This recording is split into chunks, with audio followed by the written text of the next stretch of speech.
മിണ്ടാതിരിക്കവിടെ.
Good morning. Good morning മാം. Good morning, Good miss. morning, ma'am. Good morning, miss. Good morning, ma'am. ഇന്ന് Jishu teacher ലീവാണ് കേട്ടോ, അതുകൊണ്ടാ കയറിയതേ. Okay.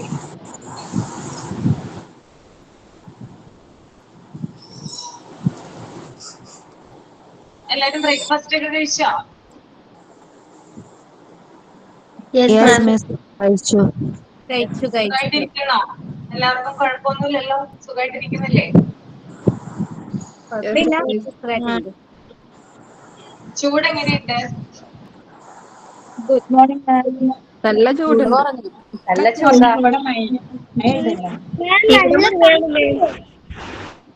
നല്ല ചൂടുണ്ടല്ലേ? മഴ പെയ്യുന്നുണ്ടോ എവിടെയെങ്കിലും ഒക്കെ? മഴ പെയ്തു. മഴ പെയ്യുന്നില്ല, മഴക്കാറുണ്ട്. ഇന്നലെ ഭയങ്കര കൊടുങ്കാറ്റൊക്കെയായിരുന്നു ഞങ്ങൾക്ക് കോട്ടയം സൈഡ്. അതെ. ഭയങ്കര മഴയും എല്ലാ മരങ്ങളെല്ലാം വീണ് മൊത്തം കറണ്ടില്ല. ഫുൾ ചുഴലിക്കാറ്റായിരുന്നു. Okay okay okay. അപ്പൊ നമുക്ക് പ്രയർ സ്റ്റാർട്ട് ചെയ്യാം. ഗുഡ് മോർണിംഗ് മാം.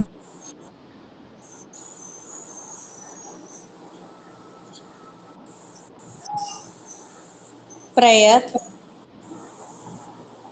ലോകം മുഴുവൻ സുഖം പകരാനായി സ്നേഹദീപമേ മിഴി തുറക്കൂ. ലോകം മുഴുവൻ സുഖം പകരാനായി സ്നേഹദീപമേ മിഴി തുറക്കൂ. കദന നിവാരണം കനിവിന്നുറവേ കാട്ടിൻ നടുവിൽ വഴിതെളിക്കൂ. ലോകം മുഴുവൻ സുഖം പകരാനായി സ്നേഹദീപമേ മിഴി തുറക്കൂ.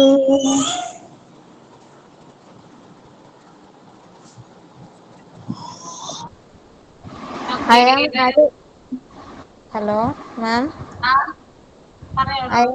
I am Ari Shashindran. I am signing today. A very good morning to our respected teacher and my dear friends. I welcome you all to this online classroom. Let's have a productive section today. Thank you, ma'am. Okay. Next thoughts ആണ്. I'm Shahala. A dream is not that which you see while sleeping. It is something that does not let you sleep. By APJ Abdul Kalam. ഉറക്കത്തിൽ കാണുന്നതല്ല സ്വപ്നം, നിങ്ങളെ ഉറങ്ങാൻ അനുവദിക്കാത്തതാണ് യഥാർത്ഥ സ്വപ്നം. ഈ വരികളിലൂടെ അദ്ദേഹം അർത്ഥമാക്കുന്നത് രണ്ട് കാര്യങ്ങളാണ്. വെറുതെ ആഗ്രഹിക്കുന്നത് കൊണ്ട് മാത്രം കാര്യമില്ല. ഒരു ലക്ഷ്യം നമ്മുടെ മനസ്സിൽ ഉറച്ചു കഴിഞ്ഞാൽ അത് നേടിയെടുക്കാനുള്ള ആവേശം കാരണം നമുക്ക് വിശ്രമിക്കാൻ തോന്നില്ല. ആ ലക്ഷ്യം എപ്പോഴും നമ്മുടെ ചിന്തകളിൽ ഉണ്ടായിരിക്കും. രണ്ടാമത്തേതായിട്ട് എഫേർട്ടാണ്. ഉറക്കത്തിൽ കാണുന്ന സ്വപ്നം വെറും നിഴലുകൾ മാത്രമാണ്. എന്നാൽ ഉണർന്നിരിക്കുമ്പോൾ നാം കാണുന്ന സ്വപ്നങ്ങൾ നമ്മുടെ കഠിനാധ്വാനത്തെയും അർപ്പണബോധത്തെയുമാണ് സൂചിപ്പിക്കുന്നത്. നമ്മുടെ ഓരോരുത്തരുടെയും ഉള്ളിൽ ഇത്തരത്തിൽ ഉറക്കം കെടുത്തുന്ന നമ്മളെ മുന്നോട്ട് നയിക്കുന്ന ഒരു വലിയ സ്വപ്നം ഉണ്ടായിരിക്കണം. അത് നേടിയെടുക്കാൻ പരിശ്രമിക്കാം. നന്ദി. Next news reading.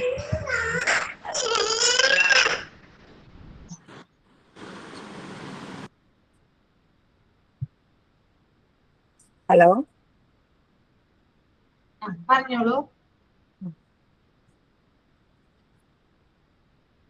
Good morning to all.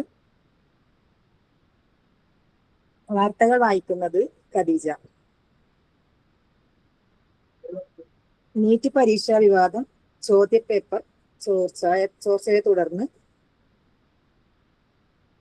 സഹോദരങ്ങൾ അറസ്റ്റിൽ.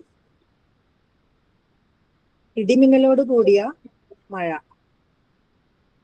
എല്ലാ ജില്ലയിലും അപകട സാധ്യത.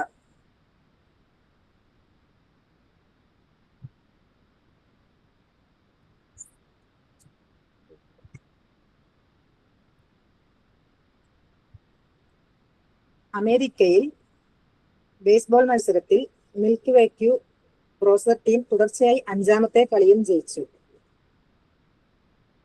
ഇറാൻ യുദ്ധം തുടരുന്നു. ഇറാനും അമേരിക്കയും തമ്മിലുള്ള യുദ്ധം ഇപ്പോഴും അവസാനിച്ചിട്ടില്ല. വാർത്തകൾ കഴിഞ്ഞു.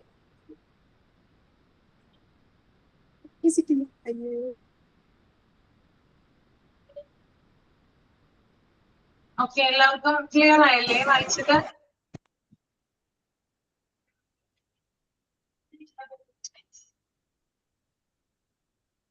ഇനി എന്തെങ്കിലും ഉണ്ടോ?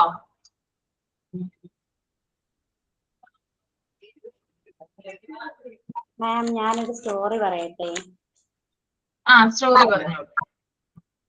മലയാളത്തിലാണേ. പറഞ്ഞോളൂ. അതിനെന്താ? Good morning ma'am. Good morning to all. ഇന്ന് നമ്മൾ ഒരു കാക്കയുടെ കഥയാണ് പറയാൻ പോകുന്നത്. കാക്കയുടെ നിറം എന്താണെന്ന് എല്ലാവർക്കും അറിയാലോ. കറുത്ത നിറമുള്ള സുന്ദരി കാക്കയുടെ കഥയാണ് പറയാൻ പോകുന്നത്. കാക്ക എങ്ങനെ നമ്മുടെ വീടും പരിസരവും എല്ലാം വൃത്തിയായി സൂക്ഷിക്കുമല്ലേ? പക്ഷെ കാക്കയ്ക്ക് ഒരു വിചാരമുണ്ട്. കാക്കയെ കാണാൻ ഒരു ഭംഗിയില്ലാന്ന് ആണ് കാക്കയുടെ വിചാരം. കാക്കയുണ്ടല്ലോ, ഒരു ദിവസം ഇങ്ങനെ പറന്നു പോയപ്പം കുറേ മയിലുകൾ പീലി നിവർത്തി ആടുന്നത് കണ്ടു. കാക്ക ഇങ്ങനെ കുറേ നേരം നോക്കി നിന്ന്, എന്ത് ഭംഗിയാ ഈ മയിലുകളെ കാണാൻ. ഈ മയിലുകളെ പോലെ ഞാനും ആയിരുന്നെങ്കിൽ എന്നെ കാണാൻ എന്ത് ഭംഗിയായിരുന്നേനെ. അങ്ങനെ കാക്കയ്ക്ക് തോന്നി. കുറച്ചു നേരം കാക്ക അങ്ങനെ നോക്കി നിന്നു. കുറേ കഴിഞ്ഞപ്പോ ഈ മയിലുകളെല്ലാം പറന്നുപോയി. കാക്ക നോക്കിയപ്പോ അതാ കുറേ മയിൽപ്പീലികൾ താഴെ വീണ് കിടക്കുന്നത് കണ്ടു. കാക്കയ്ക്ക് പെട്ടെന്നൊരു ഉപായം തോന്നി. ഈ മയിൽപ്പീലികളെല്ലാം എന്റെ ചിറകിലും കൊരുത്തു വെച്ചാൽ ഞാനും മയിലിനെ പോലെ ഒരു സുന്ദരിയാകില്ലേ. അങ്ങനെ വിചാരിച്ച് കാക്ക എന്തു ചെയ്തു? മയിൽപ്പീലി ഒന്നൊന്നായി എടുത്ത് തന്റെ ചിറകിലും കൊരുത്തു വെച്ചു. എന്നിട്ട് സ്വയം നോക്കി, ആഹാ, എന്നെ കാണാൻ എന്തു ഭംഗിയാ. കാക്ക എന്തു ചെയ്തു? എന്നിട്ട് കാക്ക പറന്ന് മയിലുകളുടെ കൂടെ പോയി വലിയ ഗമയിലായി ഇരുന്നു. മയിലുകളെ നോക്കിയപ്പോ ഇതാരാ, ഒരു കറുത്ത മയിൽ. ഞങ്ങളെ പോലെ അല്ലല്ലോ നിന്നെ കാണാൻ. അല്ല, കാക്ക പറഞ്ഞു, അല്ല, ഞാനും നിങ്ങളെ പോലെ നല്ല ഭംഗിയുള്ള മയിലുകളാണ്. മയിലുകൾ സമ്മതിക്കോ? അല്ലല്ല, നിന്നെ കാണാൻ കറുപ്പാണ്, നീ മയിലല്ല. നീ ഞങ്ങളെ പോലെ അല്ല. നീ ഞങ്ങളെ നോക്കി, നല്ല ഭംഗിയുള്ള പീലികളാണ്, നീല നിറമാണ്. നിനക്ക് മയിൽപ്പീലിയൊക്കെ ഉണ്ട്, പക്ഷേ ഞങ്ങളെ പോലെ അല്ല, നീല നിറമല്ല, കറുത്ത നിറമാണല്ലേ എന്ന് പറഞ്ഞ് മയിലുകളെ കളിയാക്കി വിട്ടു. കാക്ക വിഷമിച്ച് തിരിച്ചു വീണ് കാക്കയുടെ കൂട്ടത്തിൽ തന്നെ പോയി. കാക്കകളെ നോക്കിയപ്പോ, എന്താ, കാക്കയാണോ? അല്ലല്ലോ, മയിൽപ്പീലിയുള്ള കാക്കയുണ്ടോ? അവരും കൂട്ടത്തിൽ കൂട്ടിയില്ല. അവര് പറഞ്ഞു, ഇല്ലില്ല, നീ കാക്കയല്ല, മയിലാ, നീ ഞങ്ങളെപ്പോലെ അല്ല കാണാൻ എന്ന് പറഞ്ഞ് തിരിച്ചു പറഞ്ഞു വിട്ടു. കാക്കയ്ക്ക് വിഷമം തോന്നി. കാക്ക എന്ത് ചെയ്തു? അവിടുന്ന് പറന്നുപോയി മയിൽപ്പീലികളെല്ലാം പറിച്ചു കളഞ്ഞിട്ട് സ്വയം പറഞ്ഞു, ഞാൻ എന്നെ പോലെ ആകുന്നത് തന്നെയാ ഭംഗി, ഞാൻ കാക്കയായിരിക്കുന്നത് തന്നെയാണ് എനിക്ക് അഭിമാനം. അപ്പൊ നമുക്ക് ഈ കഥയിൽ നിന്ന് കിട്ടുന്ന ഗുണപാഠം എന്താണ്? നമ്മൾ മറ്റുള്ളവരെ പോലെ ആവാൻ ശ്രമിക്കരുത്. നമ്മൾ നമ്മളായി തന്നെ ജീവിക്കുന്നതാണ് നല്ലത്. Thank you ma'am. Okay, very good. നന്നായിട്ടുണ്ട് കേട്ടോ കഥ. ഓക്കെ, അപ്പൊ നമുക്ക് ഈ ടേബിൾ ഒന്ന് നോക്കാം അല്ലേ? ഇനി ടേബിൾ അല്ലേ നോക്കാനുള്ളത്? Yes ma'am. ഇതൊന്ന് വായിച്ചേ, ഹാഫി ഒന്ന് വായിക്കാമോ? പെട്ടെന്ന് എക്സ്പ്ലെയിൻ ചെയ്തേക്ക്.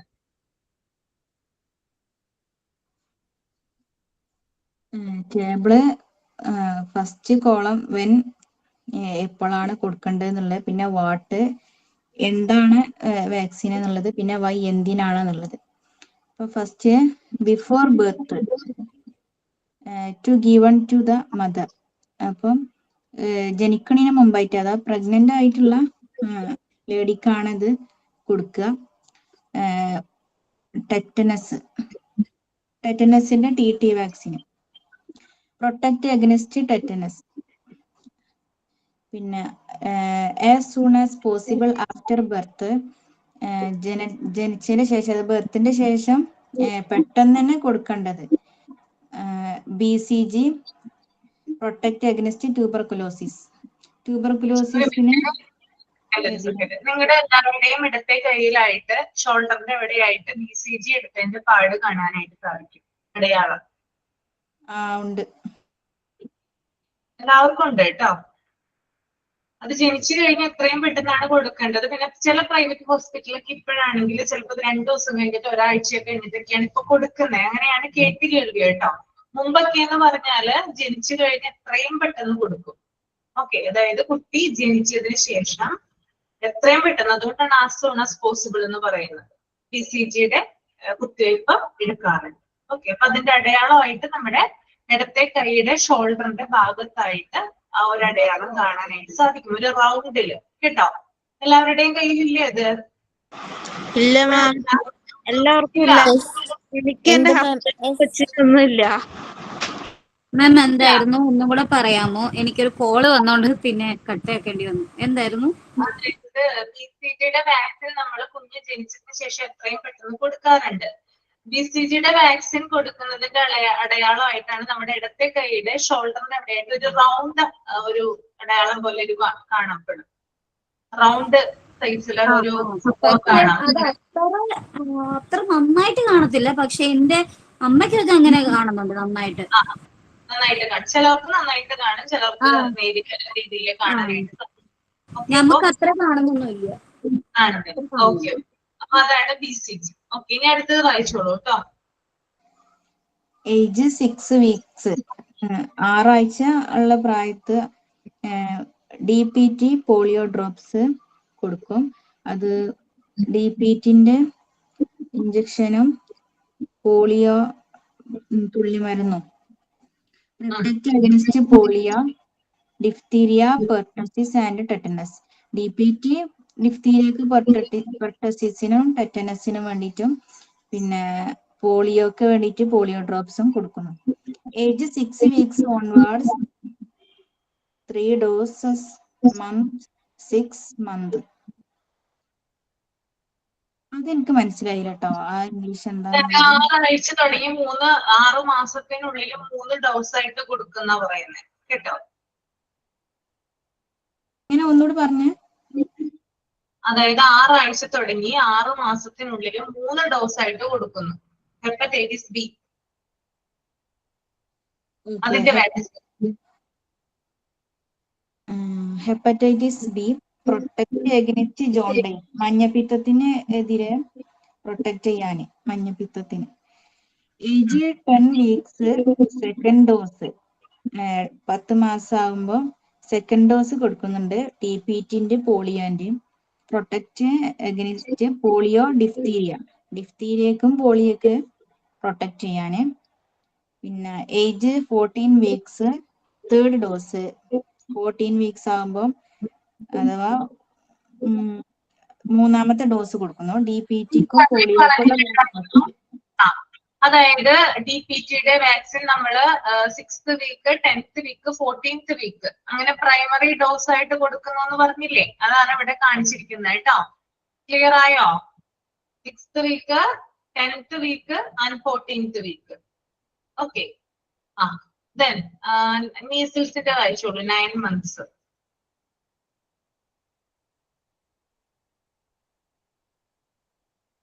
ആഫി വായിച്ചോളൂ. ഓക്കെ. ഏജ് 9 മന്ത്സ് ആകുമ്പോൾ മീസിൽസിന്റെ വാക്സിൻ എടുക്കുന്നു. Protect അഗനിസ്റ്റ് measles. പിന്നെ ഏജ് 15 to 18 മന്ത്സ് ആകുമ്പോൾ MMR എടുക്കും. Protect അഗനിസ്റ്റ് measles, moms and rubella. ഈ 3 രോഗത്തിനും കൂടെയുള്ള വാക്സിനാണ് 15 to 18 മന്ത്സിൽ എടുക്കുന്നത്. Age 18 months DPT polio drops. DPT എടുക്കണുണ്ട്, പോളിയോന്റെ ഡ്രോപ്സ് എടുക്കും. പിന്നെ ഇത് ബൂസ്റ്റർ ഡോസ് ആണ് എടുക്കുന്നത് 18 മന്ത്സ് ആകുമ്പോൾ. ആഫ്റ്റർ 24 മന്ത്സ് അഥവാ 2 വയസ്സിന് ശേഷം ടൈഫോയിഡിനുള്ള വാക്സിൻ എടുക്കുന്നു. Protect അഗനിസ്റ്റ് typhoid. അപ്പൊ കഴിഞ്ഞ ദിവസം ഞാൻ പറഞ്ഞു ടീച്ചർമാരെന്ന് പറഞ്ഞാല് അവർക്ക് കോമൺ ആയിട്ടുള്ള ചൈൽഡ്ഹുഡ് ഡിസീസിനെ കുറിച്ച് അറിയണം. കാരണം എന്താണെന്ന് വെച്ചാൽ ക്ലാസ്സുകൾ കൈകാര്യം ചെയ്യുന്ന സമയത്ത് ഏതെങ്കിലും കുട്ടികൾക്ക് ഏതെങ്കിലും സിംറ്റംസോ കാര്യങ്ങളോ ഉണ്ടെങ്കിൽ പെട്ടെന്ന് ഐഡന്റിഫൈ ചെയ്യാനും മറ്റു കുട്ടികൾക്ക് അത് സ്പ്രെഡ് ചെയ്യാതിരിക്കാനും വേണ്ടിയിട്ടുള്ള മുൻകരുതലുകൾ എടുക്കേണ്ടതിന്റെ ഭാഗമായിട്ട് ടീച്ചേഴ്സിന് ഇത്തരം രോഗങ്ങളെ കുറിച്ച് അറിവുണ്ടായിരിക്കണം. ഓക്കെ, മനസ്സിലായല്ലോ? ക്ലിയർ അല്ലേ? യെസ്. ഇനി നമുക്ക് അടുത്ത ഭാഗത്തിലേക്ക് പോവാം. ഹെൽത്ത് ചെക്കപ്പ് ആണ് കേട്ടോ. Health checkup. അപ്പൊ ആദ്യം നിങ്ങളൊന്ന് മൈൻഡിൽ റീഡ് ചെയ്യുക, അതിനുശേഷം നമുക്കത് എക്സ്പ്ലെയിൻ ചെയ്യും.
ഓക്കെ, വായിച്ചു കഴിഞ്ഞോ? Yes ma'am. മിൽട്ടൺ വർഗീസ് ഒന്ന് റീഡ് ചെയ്തേ ഹെൽത്ത് ചെക്കപ്പ്.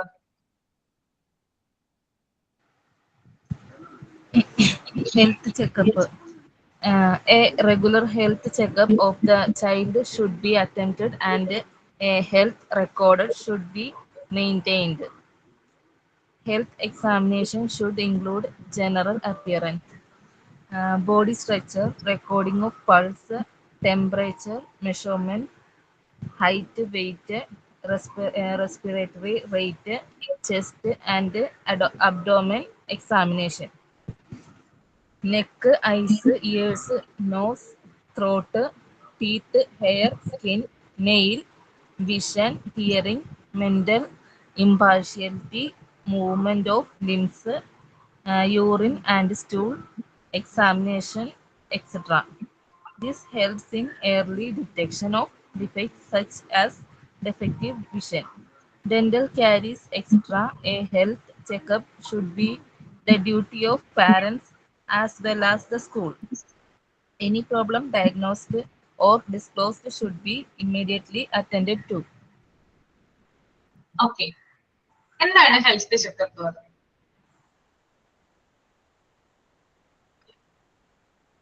ഹെൽത്ത് ചെക്കപ്പ് എന്താ കേട്ടിട്ടുണ്ടോ? അവയുടെ എന്താണ്? നമ്മുടെ ആരോഗ്യം നല്ല രീതിയിലാണോ എന്ന് ചെക്ക് ചെയ്യാനുള്ളത്. Body checkup.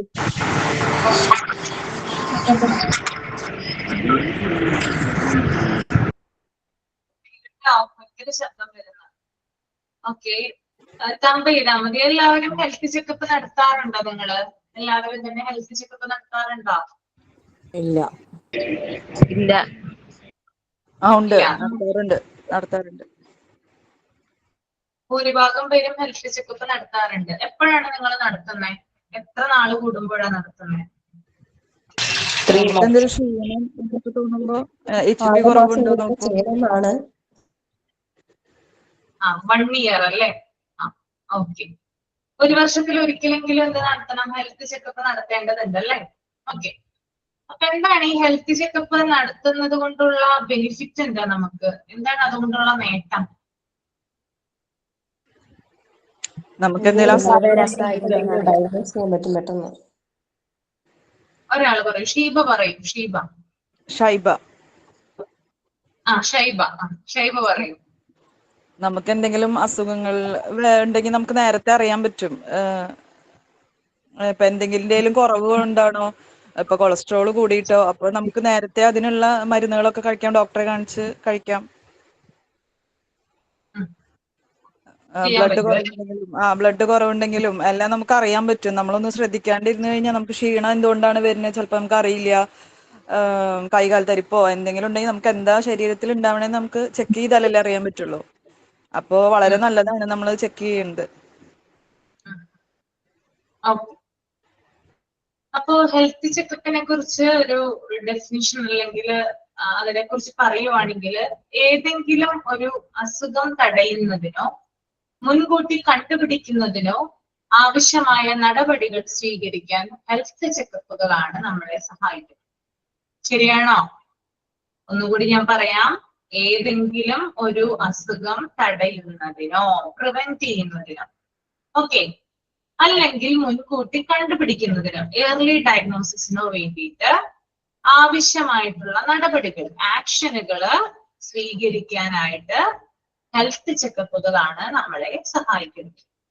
ഈ ഹെൽത്ത് ചെക്കപ്പ് എന്ന് പറയുമ്പോൾ ഫുൾ ബോഡി ചെക്കപ്പ് ആണ് അല്ലെ? എന്തൊക്കെ കാര്യങ്ങളാണ് വരിക? ഏതൊക്കെ ഓർഗൻസിനെയാണ് ഇത് ബാധിക്കുക? എന്തൊക്കെ ഓർഗൻസ് ആയിരിക്കും ചെക്ക് ചെയ്യുക? നമ്മുടെ എല്ലാ ഓർഗൻസും ചെക്ക് ചെയ്യില്ലേ? പ്രധാനപ്പെട്ട ഇമ്പോർട്ടന്റ് ആയിട്ടുള്ള ഏതൊക്കെയാ? നമ്മുടെ ഹാർട്ട്, നമ്മുടെ കിഡ്നി, ലിവർ, അതുപോലെ തന്നെ ലങ്സ് അല്ലെ, എന്നിവയുൾപ്പെടെ നിങ്ങളുടെ മുഴുവൻ ശരീരത്തിന്റെ പൂർണ്ണമായ പരിശോധനയോ ഡയഗ്നോസ്റ്റിക്കോ സ്കാനോ ആണെന്ത് പൂർണ്ണമായിട്ടുള്ള ബോഡി ചെക്കപ്പ് എന്ന് പറയുന്നത്. ഓക്കെ, ഇപ്പൊ ഹെൽത്ത് ചെക്കപ്പ് എന്താണെന്ന് മനസ്സിലായല്ലോ? ഓക്കെ അല്ലേ? മാം ഒന്നുകൂടെ എഴുതി വെക്കാനായിരുന്നു. ഏതെങ്കിലും ഒരു അസുഖം തടയുന്നതിനോ മുൻകൂട്ടി കണ്ടുപിടിക്കുന്നതിനോ ആവശ്യമായ നടപടികൾ സ്വീകരിക്കാൻ ഹെൽത്ത് ചെക്കപ്പ് ആണ് സഹായിക്കുന്നത്. ഏതെങ്കിലും ഒരു അസുഖം തടയുന്നതിനോ അത് മുൻകൂട്ടി കണ്ടുപിടിക്കുന്നതിനോ ആവശ്യമായ നടപടികൾ സ്വീകരിക്കാൻ ഹെൽത്ത് ചെക്കപ്പ് ആണ് സഹായിക്കുന്നത്. ഓക്കെ, അപ്പൊ നേരത്തെ പറഞ്ഞു, ഞാൻ ചോദിച്ചു എത്ര പ്രാവശ്യമാണ് ഹെൽത്ത് ചെക്കപ്പ് നടത്തേണ്ടതെന്നല്ലേ? വർഷത്തിൽ ഒരു പ്രാവശ്യമെങ്കിലും നടത്തിയാൽ മതി അല്ലേ? വർഷത്തിൽ ഒരു തവണ ആണോ? വർഷത്തിൽ ഒരു പ്രാവശ്യം 6 മന്ത് കൂടുമ്പോഴല്ലേ? 6 മന്ത് കൂടുമ്പോ. ഓക്കെ, കുറഞ്ഞത് വർഷത്തിൽ ഒരു തവണയെങ്കിലും നടത്തിയിരിക്കണം. നിർബന്ധമായിട്ട് നടത്തണം എന്നാ പറയുന്നത്. പിന്നെ ചിലരുടെ ഫിസിക്കൽ കണ്ടീഷൻ, ചിലരുടെ രോഗാവസ്ഥ അനുസരിച്ചിട്ട് ചിലപ്പോൾ അതിനകത്ത് വ്യത്യാസം വരാം. ഇടയ്ക്കിടയ്ക്ക് ചെക്ക് ചെയ്യേണ്ടതായിട്ട് വരാം. എന്നാലും നോർമലി ഒരാൾക്ക് വർഷത്തില് ഒരു തവണ നടത്തും. മറ്റു അസുഖങ്ങളോ കാര്യങ്ങളോ ഒന്നും ഇല്ലെങ്കിൽ എന്ത് ചെയ്താൽ മതി? ഒരു തവണ നടത്തിയാൽ മാത്രം മതി. പിന്നെ 35 വയസ്സിന് മുകളിൽ പ്രായമുള്ള എല്ലാവർക്കും ബോഡി ചെക്കപ്പ് ഡോക്ടർ നിർദ്ദേശിക്കാറുണ്ട്. എന്തുകൊണ്ടാണ് ഈ അബവ് 35 ഇയേഴ്സ് പറയുന്നത്? 35 വയസ്സിന് മുകളിൽ ഡോക്ടേഴ്സ് പറയുന്ന ഒരു കണക്കാണത്. 35 വയസ്സിന് മുകളിൽ പ്രായമുള്ള എല്ലാവരും നിർബന്ധമായും ഹെൽത്ത് ചെക്കപ്പ് നടത്തേണ്ടതാണ്. എന്തുകൊണ്ടായിരിക്കും അങ്ങനെ പറയാൻ കാരണം? 35 വയസ്സ് കഴിയുമ്പോൾ നമ്മുടെ ബോഡി വീക്കായി 35 വയസ്സ് കഴിയുമ്പോൾ നമ്മുടെ ബോഡി വീക്ക് ആവാൻ തുടങ്ങും അല്ലെ? മസിൽസ് ഒക്കെ വീക്ക് ആവാനായിട്ട് തുടങ്ങും അല്ലെ? അപ്പോഴാണ് രോഗങ്ങളൊക്കെ നമ്മളെ വന്ന് പിടിമുറക്കുന്നത് അല്ലെ? പിന്നെ ഹോർമോണൽ ചേഞ്ചസ് ഉണ്ടാകും അല്ലെ? അപ്പോ ഇത്തരത്തിലുള്ള സാഹചര്യത്തിലാണ് ഡോക്ടേഴ്സ് പറയുന്നത് 35 വയസ്സ് കഴിഞ്ഞിട്ടുണ്ടോ നിർബന്ധമായിട്ടും ഹെൽത്ത് ചെക്കപ്പ് ചെയ്തിരിക്കണം. ഓക്കെ, പിന്നെ അതുപോലെ തന്നെ നമ്മുടെ ഈ ഹെൽത്ത് ചെക്കപ്പ് എന്ന് പറഞ്ഞാൽ ഇപ്പൊ വ്യാപകമായിട്ട് ഉപയോഗിക്കുന്ന ഒരു ടേം ആണ് അല്ലെ? സാധാരണക്കാരും എന്ത് ചെയ്യാറുണ്ട്? മുമ്പൊക്കെ ഇപ്പൊ റിച്ച് ആയിട്ടുള്ള പേഴ്സൺസ് ആയിരുന്നു കൂടുതലും ഇത് ചെയ്തിരുന്നത് അല്ലെ, പണക്കാരായിട്ടുള്ളവര് അവർ ചെയ്യുമായിരുന്നു അല്ലെ. ഇപ്പൊ നമുക്കറിയാം സെലിബ്രിറ്റീസ് ഒക്കെ ചെയ്യാറുണ്ട് ഇടയ്ക്ക്. അവര് പല രോഗങ്ങളും അവർ കണ്ടുപിടിക്കുന്നത് സിംറ്റംസ് വെച്ചിട്ടായിരിക്കില്ല അല്ലെ. സിംറ്റംസ് വെച്ചിട്ടല്ല അവർ പല രോഗങ്ങളും കണ്ടുപിടിക്കുന്നത്. അവർ ഹെൽത്ത് ചെക്കപ്പിലൂടെയാണ് അവർക്ക് എന്തെങ്കിലും രോഗം ഉണ്ടെന്ന് കണ്ടുപിടിക്കുന്നത്. ഇപ്പൊ നമുക്കറിയാം ഈയിടെ നമ്മൾ പറഞ്ഞിട്ടുണ്ടായിരുന്നു നമ്മുടെ സിനിമാ താരം മെഗാസ്റ്റാർ മമ്മൂക്ക അല്ലെ, അദ്ദേഹത്തിന് ഒരു ഡിസീസ് ഡയഗ്നോസ് ചെയ്തിട്ടുണ്ടായിരുന്നു ഈ അടുത്ത്. നിങ്ങൾ വാർത്തകളിലൊക്കെ ശ്രദ്ധിച്ചിരുന്നതല്ലേ? യെസ്. അദ്ദേഹം ഹെൽത്ത് ചെക്കപ്പിന്റെ ഭാഗമായിട്ട് അത് നടത്തിയപ്പോഴാണ് അത് അറിയുന്നത്. ഓക്കെ, സിംറ്റംസോ കാര്യങ്ങളോ ഒന്നും തന്നെ ഉണ്ടായിരുന്നില്ല. അപ്പൊ ഇങ്ങനെ ഹെൽത്ത് ചെക്കപ്പിലൂടെ നമുക്ക് ഏർലി ഡയഗ്നോസിസ് ചെയ്യുന്നതിലൂടെ, നേരത്തെ തന്നെ അസുഖം കണ്ടുപിടിക്കുന്നതിലൂടെ പെട്ടെന്ന് തന്നെ അത് ക്യൂർ ചെയ്യാനും സാധിക്കും. ട്രീറ്റ്മെന്റ് എടുക്കാം. രോഗം സിംറ്റംസ് വന്നിട്ടല്ല കണ്ടുപിടിക്കുന്നതെങ്കിൽ, അതിനേക്കാൾ മുമ്പാണ് നമ്മൾ കണ്ടുപിടിക്കുന്നതെങ്കിൽ പെട്ടെന്ന് തന്നെ നമുക്ക് ട്രീറ്റ്മെന്റ് എടുത്ത് ആളെ റിക്കവർ ചെയ്തെടുക്കാനായിട്ട് സാധിക്കും. അതാണ് ഹെൽത്ത് ചെക്കപ്പിന്റെ മറ്റൊരു ബെനിഫിറ്റ് എന്ന് പറയുന്നത്. ഓക്കെ, പിന്നെ ഹെൽത്ത് ചെക്കപ്പുമായി ബന്ധപ്പെട്ട് നമുക്കറിയാം മുമ്പ് കുറെ അധികം ആളുകളൊന്നും ഇത് ചെയ്തിരുന്നില്ല. ഇപ്പോഴാണെങ്കിൽ വ്യാപകമായിട്ട് എല്ലാവരും തന്നെ എന്ത് ചെയ്യുന്നുണ്ട്? ഹെൽത്ത് ചെക്കപ്പുകൾ ചെയ്യുന്നുണ്ട്. നമ്മൾ എടുക്കുന്ന ഹെൽത്ത് ഇൻഷുറൻസ് പ്രോഗ്രാമുകളിൽ പോലും ഹെൽത്ത് ചെക്കപ്പ് നമുക്ക് ഫ്രീ ആയി ചെയ്യാവുന്നുണ്ട് അല്ലെ. അപ്പൊ ഇപ്പോഴത്തെ ജീവിതശൈലി, അതുപോലെ തന്നെ ഹൃദ്രോഗം, പിന്നെ ആസ്മ, അതുപോലെ തന്നെ പ്രമേഹം, തലവേദന, മൈഗ്രെയിൻ, ഡിപ്രഷൻ തുടങ്ങിയവയൊക്കെ എന്തിനാണ്? പല അസുഖങ്ങൾക്കും അല്ലെങ്കിൽ ഇത്തരത്തിലുള്ള അസുഖങ്ങളാണ് കൂടുതലായിട്ട് ആളുകൾക്ക് ഉള്ളത്. അപ്പൊ ജീവിതശൈലി മൂലം ഉണ്ടാകുന്ന പലതരത്തിലുള്ള രോഗങ്ങളുണ്ട് അല്ലെ. അപ്പൊ ഇതൊക്കെ നമ്മളെ എന്തിലോട്ട് നയിക്കും? വലിയ രോഗങ്ങളിലേക്ക് നയിക്കും. ഓക്കെ, ഇത് മാത്രമല്ല, നമ്മുടെ ജീവിതശൈലി കൊണ്ട് മാത്രമല്ല നമുക്ക് രോഗങ്ങൾ ഉണ്ടാകുന്നത്. അതായത് നമ്മളുടെ ചുറ്റുപാട്, നമ്മുടെ അന്തരീക്ഷത്തിൽ ഉണ്ടാകുന്ന ഉയർന്ന തോതിലുള്ള മലിനീകരണം, പിന്നെ ഫുഡിൽ ചേർക്കുന്ന, അതായത് ഭക്ഷണ പദാർത്ഥങ്ങളിൽ ചേർക്കുന്ന മായങ്ങള് അല്ലെ, ഇതൊക്കെ എന്തുണ്ടാക്കാം? ഇതൊക്കെ നമ്മൾ അകത്തേക്ക് കഴിക്കുന്നല്ലേ ഫുഡൊക്കെ. നമ്മള് യൂസ് ചെയ്യുന്ന പൊടികൾ അല്ലെ, കറി പൗഡേഴ്സ്, നമ്മൾ എന്തൊക്കെ, വെളിച്ചെണ്ണ, ഇങ്ങനെയുള്ള സാധനങ്ങളൊക്കെ നമ്മൾ യൂസ് ചെയ്യുന്നുണ്ട് അല്ലെ. അപ്പൊ ചിലപ്പോ അതിനകത്ത് ഭൂരിഭാഗം എന്തായിരിക്കും? ഇത്തരത്തിലുള്ള മായവും കാര്യങ്ങളൊക്കെ, പ്രിസർവേറ്റീവ്സും കാര്യങ്ങളൊക്കെ ചേർത്തിട്ടുണ്ടാവും അല്ലെ. അപ്പൊ അത് നമ്മുടെ ബോഡിക്ക് ഹാനികരമാണ്. ഓക്കെ, അപ്പൊ ഇതൊക്കെയാണ് ഭൂരിഭാഗവും നമ്മളെ എന്തിലേക്ക് നയിക്കാൻ കാരണം? രോഗങ്ങളിലേക്ക് നയിക്കാൻ കാരണം. അങ്ങനെ രോഗങ്ങൾ വരുന്ന സമയത്ത്, അല്ലെങ്കിൽ സിംറ്റംസ് ഉണ്ടാകുന്ന സമയത്തൊക്കെയാണ് നമ്മൾ കൂടുതൽ എന്ത് ചെയ്യുന്നത്? ഹെൽത്ത് ചെക്കപ്പുകൾ ചെയ്യുന്നത്. ഇനി ഹെൽത്ത് ചെക്കപ്പുകളിൽ പ്രധാനമായിട്ടും എന്തൊക്കെ ടെസ്റ്റുകളാണ് വരുന്നത് നമുക്ക് നോക്കാം. എന്തൊക്കെ ടെസ്റ്റുകളാണ് വരിക? ഒരാൾ പറഞ്ഞേ, ഷീബ ജോണി പറഞ്ഞേ, എന്തൊക്കെ ടെസ്റ്റുകൾ വരും ഹെൽത്ത് ചെക്കപ്പില്? ടെസ്റ്റുകളാണോ? എന്തൊക്കെ ടെസ്റ്റുകളാ വരുന്നേ? പരിശോധനകള്.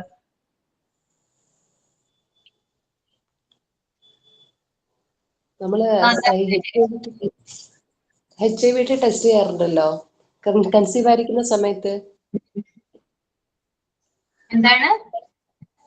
കൺസീവ് ആയിരിക്കുന്ന സമയത്ത് അപ്പോഴത്തെ HIV ഉണ്ടോന്ന് ചോദിക്കാനായിട്ട് HIV ടെസ്റ്റ് ചെയ്യും. പിന്നെ അല്ലാതെ സാധാരണ എല്ലാത്തരം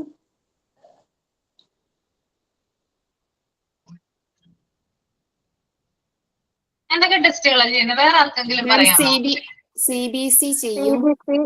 CBC, RFT, LFT, ESR, CRP, blood sugar, thyroid function test. Okay, very good Aswathy. അപ്പൊ CBC ചെയ്യും അല്ലേ? കംപ്ലീറ്റ് ബ്ലഡ് കൗണ്ട് നോക്കാറുണ്ടല്ലേ? യെസ് മാം, നോക്കാറുണ്ട്. അപ്പൊ അതിനെന്താ വേണ്ടത്? ബ്ലഡ് എടുക്കണം അല്ലെ? ബ്ലഡ് ടെസ്റ്റ് ചെയ്യും അല്ലെ? ആദ്യമായിട്ട് നമ്മൾ പറയുന്ന ഒരു കാര്യമാണ് ബ്ലഡ് ടെസ്റ്റ്. ഏതൊരു രോഗത്തിന്റെയും അല്ലെങ്കിൽ രോഗം വരുന്നതിന് മുന്നോടിയായിട്ട് നമ്മൾ എടുക്കുന്ന പ്രാഥമിക പരിശോധന എന്ന് പറഞ്ഞാൽ അത് ബ്ലഡ് ടെസ്റ്റ് ആണ്. ഓക്കെ, അപ്പൊ അതിനകത്ത് നമ്മൾ മൊത്തം നമ്മുടെ ഇത് നോക്കുന്നതിന് വേണ്ടിയിട്ട് CBC ആണ് ഡോക്ടേഴ്സ് നമുക്ക് പ്രിസ്ക്രൈബ് ചെയ്യാറ് അല്ലെ. അപ്പൊ blood test, complete blood test ചെയ്യാറുണ്ട്. അതിനകത്ത് ബ്ലഡ് എടുത്തിട്ടാണ് കൂടുതലും ടെസ്റ്റുകൾ ചെയ്യുന്നത്. CBC കംപ്ലീറ്റ് ബ്ലഡ് കൗണ്ട് പോലുള്ള കാര്യങ്ങൾ നോക്കുന്നു. അതുപോലെ വേണമെങ്കിൽ യൂറിൻ ടെസ്റ്റ് ചെയ്യാം അല്ലെ? യൂറിൻ ടെസ്റ്റ് ചെയ്തൂടെ? യൂറിൻ ടെസ്റ്റ് യെസ്, യൂറിൻ ടെസ്റ്റിലൂടെയും നമുക്ക് പലതരത്തിലുള്ള കാര്യങ്ങൾ കണ്ടുപിടിക്കാനായിട്ട് സാധിക്കും. പിന്നെ അതുപോലെ തന്നെ liver function test. Okay, lipid profile നോക്കാറുണ്ട് അല്ലെ? ലിപ്പിഡ് പ്രൊഫൈൽ നോക്കാറില്ലേ? ലിപ്പിഡ് പ്രൊഫൈൽ നോക്കാറുണ്ട്. പിന്നെ അതുപോലെ തന്നെ ചില കേസുകളിലൊക്കെ ആണെങ്കിൽ എക്സ്റേ പോലുള്ള കാര്യങ്ങളൊക്കെ എടുക്കാറുണ്ട്. ചില പേഷ്യൻസിന് എക്സ്റേ എടുക്കാറുണ്ട്, ECG എടുക്കാറുണ്ട്, അതുപോലെ എക്കോ എടുക്കാറുണ്ട്. ഓക്കെ, ഇതൊക്കെ എന്തിന്റെ ഭാഗമാണ്? ചെക്കപ്പിന്റെ ഭാഗമായിട്ട് നമ്മൾ എടുക്കുന്ന കാര്യങ്ങളാണ്. പിന്നെ പല പേഷ്യൻസിനും കൂടുതലായിട്ട് എടുക്കുന്ന ഒരു കാര്യമാണ് വൈറ്റമിൻ ഡി ടെസ്റ്റ് അല്ലെ? വൈറ്റമിൻ ഡി ടെസ്റ്റ് എല്ലാവർക്കും കോമൺ ആയിട്ട് കാണപ്പെടുന്ന ഒരു കുറവെന്ന് നമുക്ക് പറയാം വൈറ്റമിൻ ഡിയുടെ കുറവാണ്. ഭൂരിഭാഗം എല്ലാ ആളുകൾക്കും ഉണ്ടാവും, പ്രത്യേകിച്ച് സ്ത്രീകൾക്ക് ഉണ്ടാവും അല്ലെ വൈറ്റമിൻ ഡി? 20ന്റെ ചോട വന്നു കഴിഞ്ഞാൽ എന്തായാലും മരുന്ന് എടുക്കാൻ പറയും ഡോക്ടർ. എന്ത്? എനിക്ക് മനസ്സിലായില്ല. വൈറ്റമിൻ ഡി 20ന്റെ കൗണ്ട് താഴെയാണെങ്കിൽ എന്തായാലും മരുന്ന് എഴുതും എന്ന് പറയാം ഡോക്ടർ. അല്ലേ? ഇൻസഫിഷ്യന്റ് ആണെന്ന് കാണിക്കും അല്ലെ? ടെസ്റ്റ് ചെയ്ത് കഴിയുമ്പോൾ കുറച്ച് കോസ്റ്റ് കൂടിയ ടെസ്റ്റ് ആണ് എനിക്ക് തോന്നുന്നു. 1000 അല്ലെങ്കിൽ 1000 എബോവ് അത്രയൊക്കെയാണ് വരുന്നത്. അപ്പൊ നമുക്ക് കുറച്ച് മടിയാ. പക്ഷെ നമുക്ക് കുറച്ച് മടിയാ, കാരണം അത്രയും രൂപ എടുത്തിട്ട് പിന്നെ ഇല്ലെങ്കിലോ എന്ന് ഓർക്കുന്ന ആളുകളുണ്ട് കേട്ടോ. കറക്റ്റ് ആണ്. എന്റെ അമ്മ ഇതുപോലെയാ. ഞാൻ പറയുമ്പോഴൊക്കെ പറയും കോസ്റ്റ് അല്ലേ പിന്നെ ചെയ്യാമെന്ന്. മാം, ഞാൻ ഈയിടെ ആണെങ്കിൽ എനിക്ക് ഹെയർ ഫാള് വന്നിട്ടുണ്ടായിരുന്നു. അങ്ങനെ ഡോക്ടറിനെ കണ്ടപ്പോ ചെയ്യാൻ പറഞ്ഞു. അങ്ങനെ വൈറ്റമിൻ D3. അതുകൊണ്ട് പിന്നെ മുടി കൊഴിച്ചിലിന്റെ കാര്യം ആയോണ്ട് ചെയ്തു, ഇല്ലെങ്കിൽ ചെയ്യത്തില്ലായിരുന്നു. അതെ അതെ, ഓക്കെ. ചില ആളുകൾക്കൊക്കെ ബുദ്ധിമുട്ടാണ്, ഇനി ചെയ്ത് കഴിഞ്ഞിട്ട് ഇല്ലെങ്കിലോ വെറുതെ ചെയ്തല്ലേ എന്ന് ഓർക്കുന്ന ആളുകളുണ്ട് കേട്ടോ. അപ്പൊ അത് ഇടയ്ക്ക് ചെയ്യണം എന്നാ പറയുന്നേ. 3 മാസം കൂടുമ്പോൾ അല്ലെങ്കിൽ 6 മാസം കൂടുന്ന സമയത്ത് വൈറ്റമിൻ ഡി ടെസ്റ്റ് ചെയ്യുന്നത് നല്ലതാ. കാരണം നമുക്ക് പല സിംറ്റംസും കാര്യങ്ങളൊക്കെ ഉണ്ടാകും. അതായത് വൈറ്റമിൻ ഡിയുടെ പ്രത്യേകത എന്ന് പറഞ്ഞാൽ നമുക്ക് ഹെയർ ഫാൾ ഉണ്ടാകാം, പിന്നെ ഓവർ വെയിറ്റ് അതായത് വെയിറ്റ് ഗെയിൻ ഉണ്ടാകാം, പിന്നെ കൈയും കാലും വേദന ഉണ്ടാകാം, അങ്ങനെ കുറേയധികം, പിന്നെ ഉറക്കം വരാം, കുറേയധികം ബുദ്ധിമുട്ടുകൾ വരും. അപ്പൊ നമ്മൾ ചെയ്യുന്ന ഒരു കാര്യം എന്ന് പറഞ്ഞാൽ ഒന്നുമില്ലെങ്കിൽ നമ്മൾ ഗൂഗിൾ ചെയ്ത് നോക്കും, അല്ലെങ്കിൽ നമ്മൾ ചെയ്യുന്ന ഒരു കാര്യമാണ് യൂട്യൂബിൽ സെർച്ച് ചെയ്യും, എന്നിട്ട് നമ്മൾ ഈ സിംറ്റംസ് ഒക്കെ അടിച്ചു നോക്കും. ഓക്കെ, പിന്നെ അതുപോലെ ChatGPT ഉണ്ടല്ലോ, പുതിയ ഒരുത്തൻ, അവനോട് കൂടി ചോദിച്ചു കഴിഞ്ഞാല് പല അസുഖങ്ങളായിരിക്കും പുള്ളിക്കാരൻ ഇങ്ങോട്ട് പറയാം. അപ്പൊ നമ്മൾക്ക് മൊത്തം കൺഫ്യൂഷൻ ആവും, ഇത് എന്ത് അസുഖമാണ്, എനിക്ക് വല്ല മാരക രോഗമാണോ? ചിലവർ ക്യാൻസർ ആണെന്ന് വരെ വിചാരിക്കുന്നവരുണ്ട് കേട്ടോ. ഇത്തരത്തില് അതായത് പല സിംറ്റംസും ആയിരിക്കും ഉണ്ടാവും. ചിലർക്ക് തലവേദന പോലുള്ള കാര്യങ്ങളൊക്കെ ഉണ്ടാകാം.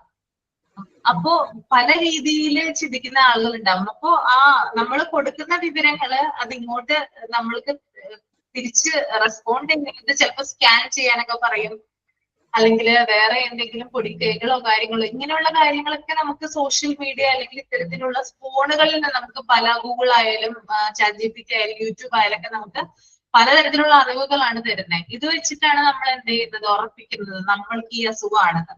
അപ്പൊ ഡോക്ടർ പണ്ടൊക്കെ എന്ന് പറഞ്ഞാൽ ഒരു അസുഖം വരുന്ന സമയത്ത് സാധാ വീട്ടിലുള്ള പൊടിക്കൈകളും ഇതൊക്കെ ഉപയോഗിച്ച് കഴിഞ്ഞാൽ അത് കുറഞ്ഞിരിക്കലാണ് മരുന്നിന് പോകുന്നത്. ഇപ്പോഴത്തെ കുട്ടികൾ എന്ന് പറഞ്ഞാല് ഇത് വന്നു കഴിഞ്ഞാൽ മരുന്നിന് ഡോക്ടറെ അടുത്ത് കൺസൾട്ടേഷൻ ചെയ്യുന്നതിന് മുമ്പായിട്ട് ഇവരോടാണ് ചോദിക്കുക എനിക്ക് എന്ത് അസുഖമാണ്. പിന്നെ പലതരത്തിലുള്ള ആപ്പുകളുണ്ട്, അസുഖങ്ങൾ കണ്ടെത്തുന്നതിന് വേണ്ടിയിട്ട് പലതരത്തിലുള്ള ആപ്പുകളുണ്ട്. അപ്പൊ അതിനകത്തൊക്കെ ടൈപ്പ് ചെയ്ത് കൊടുക്കും, കുറേയധികം സിംറ്റംസും കാര്യങ്ങളൊക്കെ ടൈപ്പ് ചെയ്ത് കൊടുക്കും. അപ്പൊ അത് പറയും ഇന്നതാണ് നിങ്ങളുടെ രോഗം എന്ന് പറയും. പക്ഷെ ഒരിക്കലും അങ്ങനെ ചെയ്യാനായിട്ട് പാടില്ല. അപ്പോ പല സിംറ്റംസിന്റെയും കാരണക്കാരൻ എന്ന് പറയുന്നത് ചിലപ്പോൾ വൈറ്റമിൻ ഡിയുടെ കുറവായിരിക്കാം. ഓക്കെ, അപ്പോ ഡോക്ടേഴ്സിന്റെ അടുത്ത് നമ്മൾ ചെല്ലുമ്പോൾ ഡോക്ടർ ചെയ്യുന്ന ഒരു കാര്യമാണ് ഇത്രയും സിംറ്റംസും കാര്യങ്ങളൊക്കെ പറയുന്ന സമയത്ത് സാധാരണ ബ്ലഡ് ടെസ്റ്റും കാര്യങ്ങളൊക്കെ ചെയ്യും. അതിനുശേഷം ഡോക്ടേഴ്സ് നല്ല മിടുക്കനായിട്ടുള്ള ഡോക്ടർമാരൊക്കെ ആണെങ്കിൽ ആദ്യത്തെ കൺസൾട്ടേഷനിൽ തന്നെ അവർ ചോദിക്കും വൈറ്റമിൻ ഡി കുറവുണ്ടോ എന്ന് ചോദിക്കും. അപ്പൊ നമുക്ക് അതിനെ കുറിച്ച് വലിയ ധാരണ ഉണ്ടെങ്കിൽ ടെസ്റ്റ് ചെയ്തിട്ട് വരാനായിട്ട് പറയും. മാം, വെയില് കൊള്ളാൻ പറയും ഡോക്ടർ. വെയില്, രാവിലത്തെ നേരത്തെ ഉള്ള വെയില്, വിറ്റാമിൻ ഡി കുറവുള്ളവർക്ക്. ചെറിയ കുഞ്ഞുങ്ങളെ ആ വെയിലത്ത് കടത്തണം എന്ന് പറയില്ലേ? ചെറിയ കുഞ്ഞുങ്ങളെ വൈറ്റമിൻ ഡി കിട്ടാൻ കുളിപ്പിക്കുന്നതിന് മുമ്പ് ആ ഒരു വെയിലത്ത് ആ ഒരു ചൂടിൽ കിടത്തണം എന്ന് പറയാറില്ലേ? അതെ അതെ അതെ, ഞങ്ങളുടെ അത് ഞാൻ മുത്തശ്ശിയൊക്കെ അങ്ങനെ പറഞ്ഞു തന്നിട്ടുണ്ട്. അതുകൊണ്ട് എന്റെ കുട്ടികൾക്കൊക്കെ ഞാൻ അങ്ങനെ ചെയ്തിട്ടുണ്ട് കേട്ടോ. അതുകൊണ്ടാ ചോദിച്ചത്. അതെ അല്ലേ. ഇളം ഓക്കെ. ആ രാവിലത്തെ ആ ഒരു 7 മണിക്ക് ശേഷമുള്ള ഒരു കുറച്ച് വെയിൽ, എന്നാ 9 ആകരുത്. പോക്ക് വെയിലെന്ന് പറയോ ഇതിനെ? പോക്ക് വെയിൽ കേട്ടിട്ടുണ്ടോ? പോക്ക് വെയിൽ, അത് തന്നെ അത് തന്നെ. പോക്ക് വെയിൽ കൊള്ളണമെന്നാ പറയാ. ഇളം വെയിലാണ് കേട്ടോ അത്. ഭയങ്കരമായിട്ടുള്ള അൾട്രാസൗണ്ട് വെയിലൊന്നും അല്ല കേട്ടോ. ഇളം വെയില് അത് കുഞ്ഞുങ്ങൾക്ക് ഭയങ്കര ഇഷ്ടമാണെന്ന് പറയുന്നത്. എണ്ണയൊക്കെ തേപ്പിച്ചിട്ട് നമ്മുടെ കാലിൽ ഇങ്ങനെ കിടത്തുമ്പോ പുറത്ത് ഇങ്ങനെ നമ്മുടെ കാലിൽ ഇങ്ങനെ ഇരിക്കുമ്പോഴത്തേക്ക് ആ കുട്ടികൾ ആ വെയില് ഇങ്ങനെ അടിക്കുമ്പോ അവർക്ക് ഭയങ്കര ഒരു ഉന്മേഷം കിട്ടുമെന്ന് പറഞ്ഞു കേട്ടിട്ടുണ്ട്. അപ്പൊ മുത്തശ്ശിയൊക്കെ ഇങ്ങനെ പറയും. അതെ അതെ അതെ അതെ. Okay okay. അപ്പോ ഇതാണ്, അതായത് നമ്മുടെ ഈ സാധാരണ, അതായത് നമുക്ക് ഈ സാധാരണ കുഞ്ഞുങ്ങൾക്ക് മഞ്ഞപ്പ് ഉണ്ടാകുന്ന സമയത്ത്, അല്ലെങ്കിൽ ഇപ്പൊ വലിയവർക്കായാലും ഞാൻ നേരത്തെ ഇപ്പൊ പറഞ്ഞു മിടുക്കന്മാരായിട്ടുള്ള ഡോക്ടേഴ്സ് ഒക്കെ ആണെങ്കിൽ ഫസ്റ്റ് റൗണ്ടിൽ തന്നെ നമ്മൾ കൺസൾട്ട് ചെയ്യുന്ന സമയത്ത് ഇതാണെന്ന് ഉറപ്പിക്കും.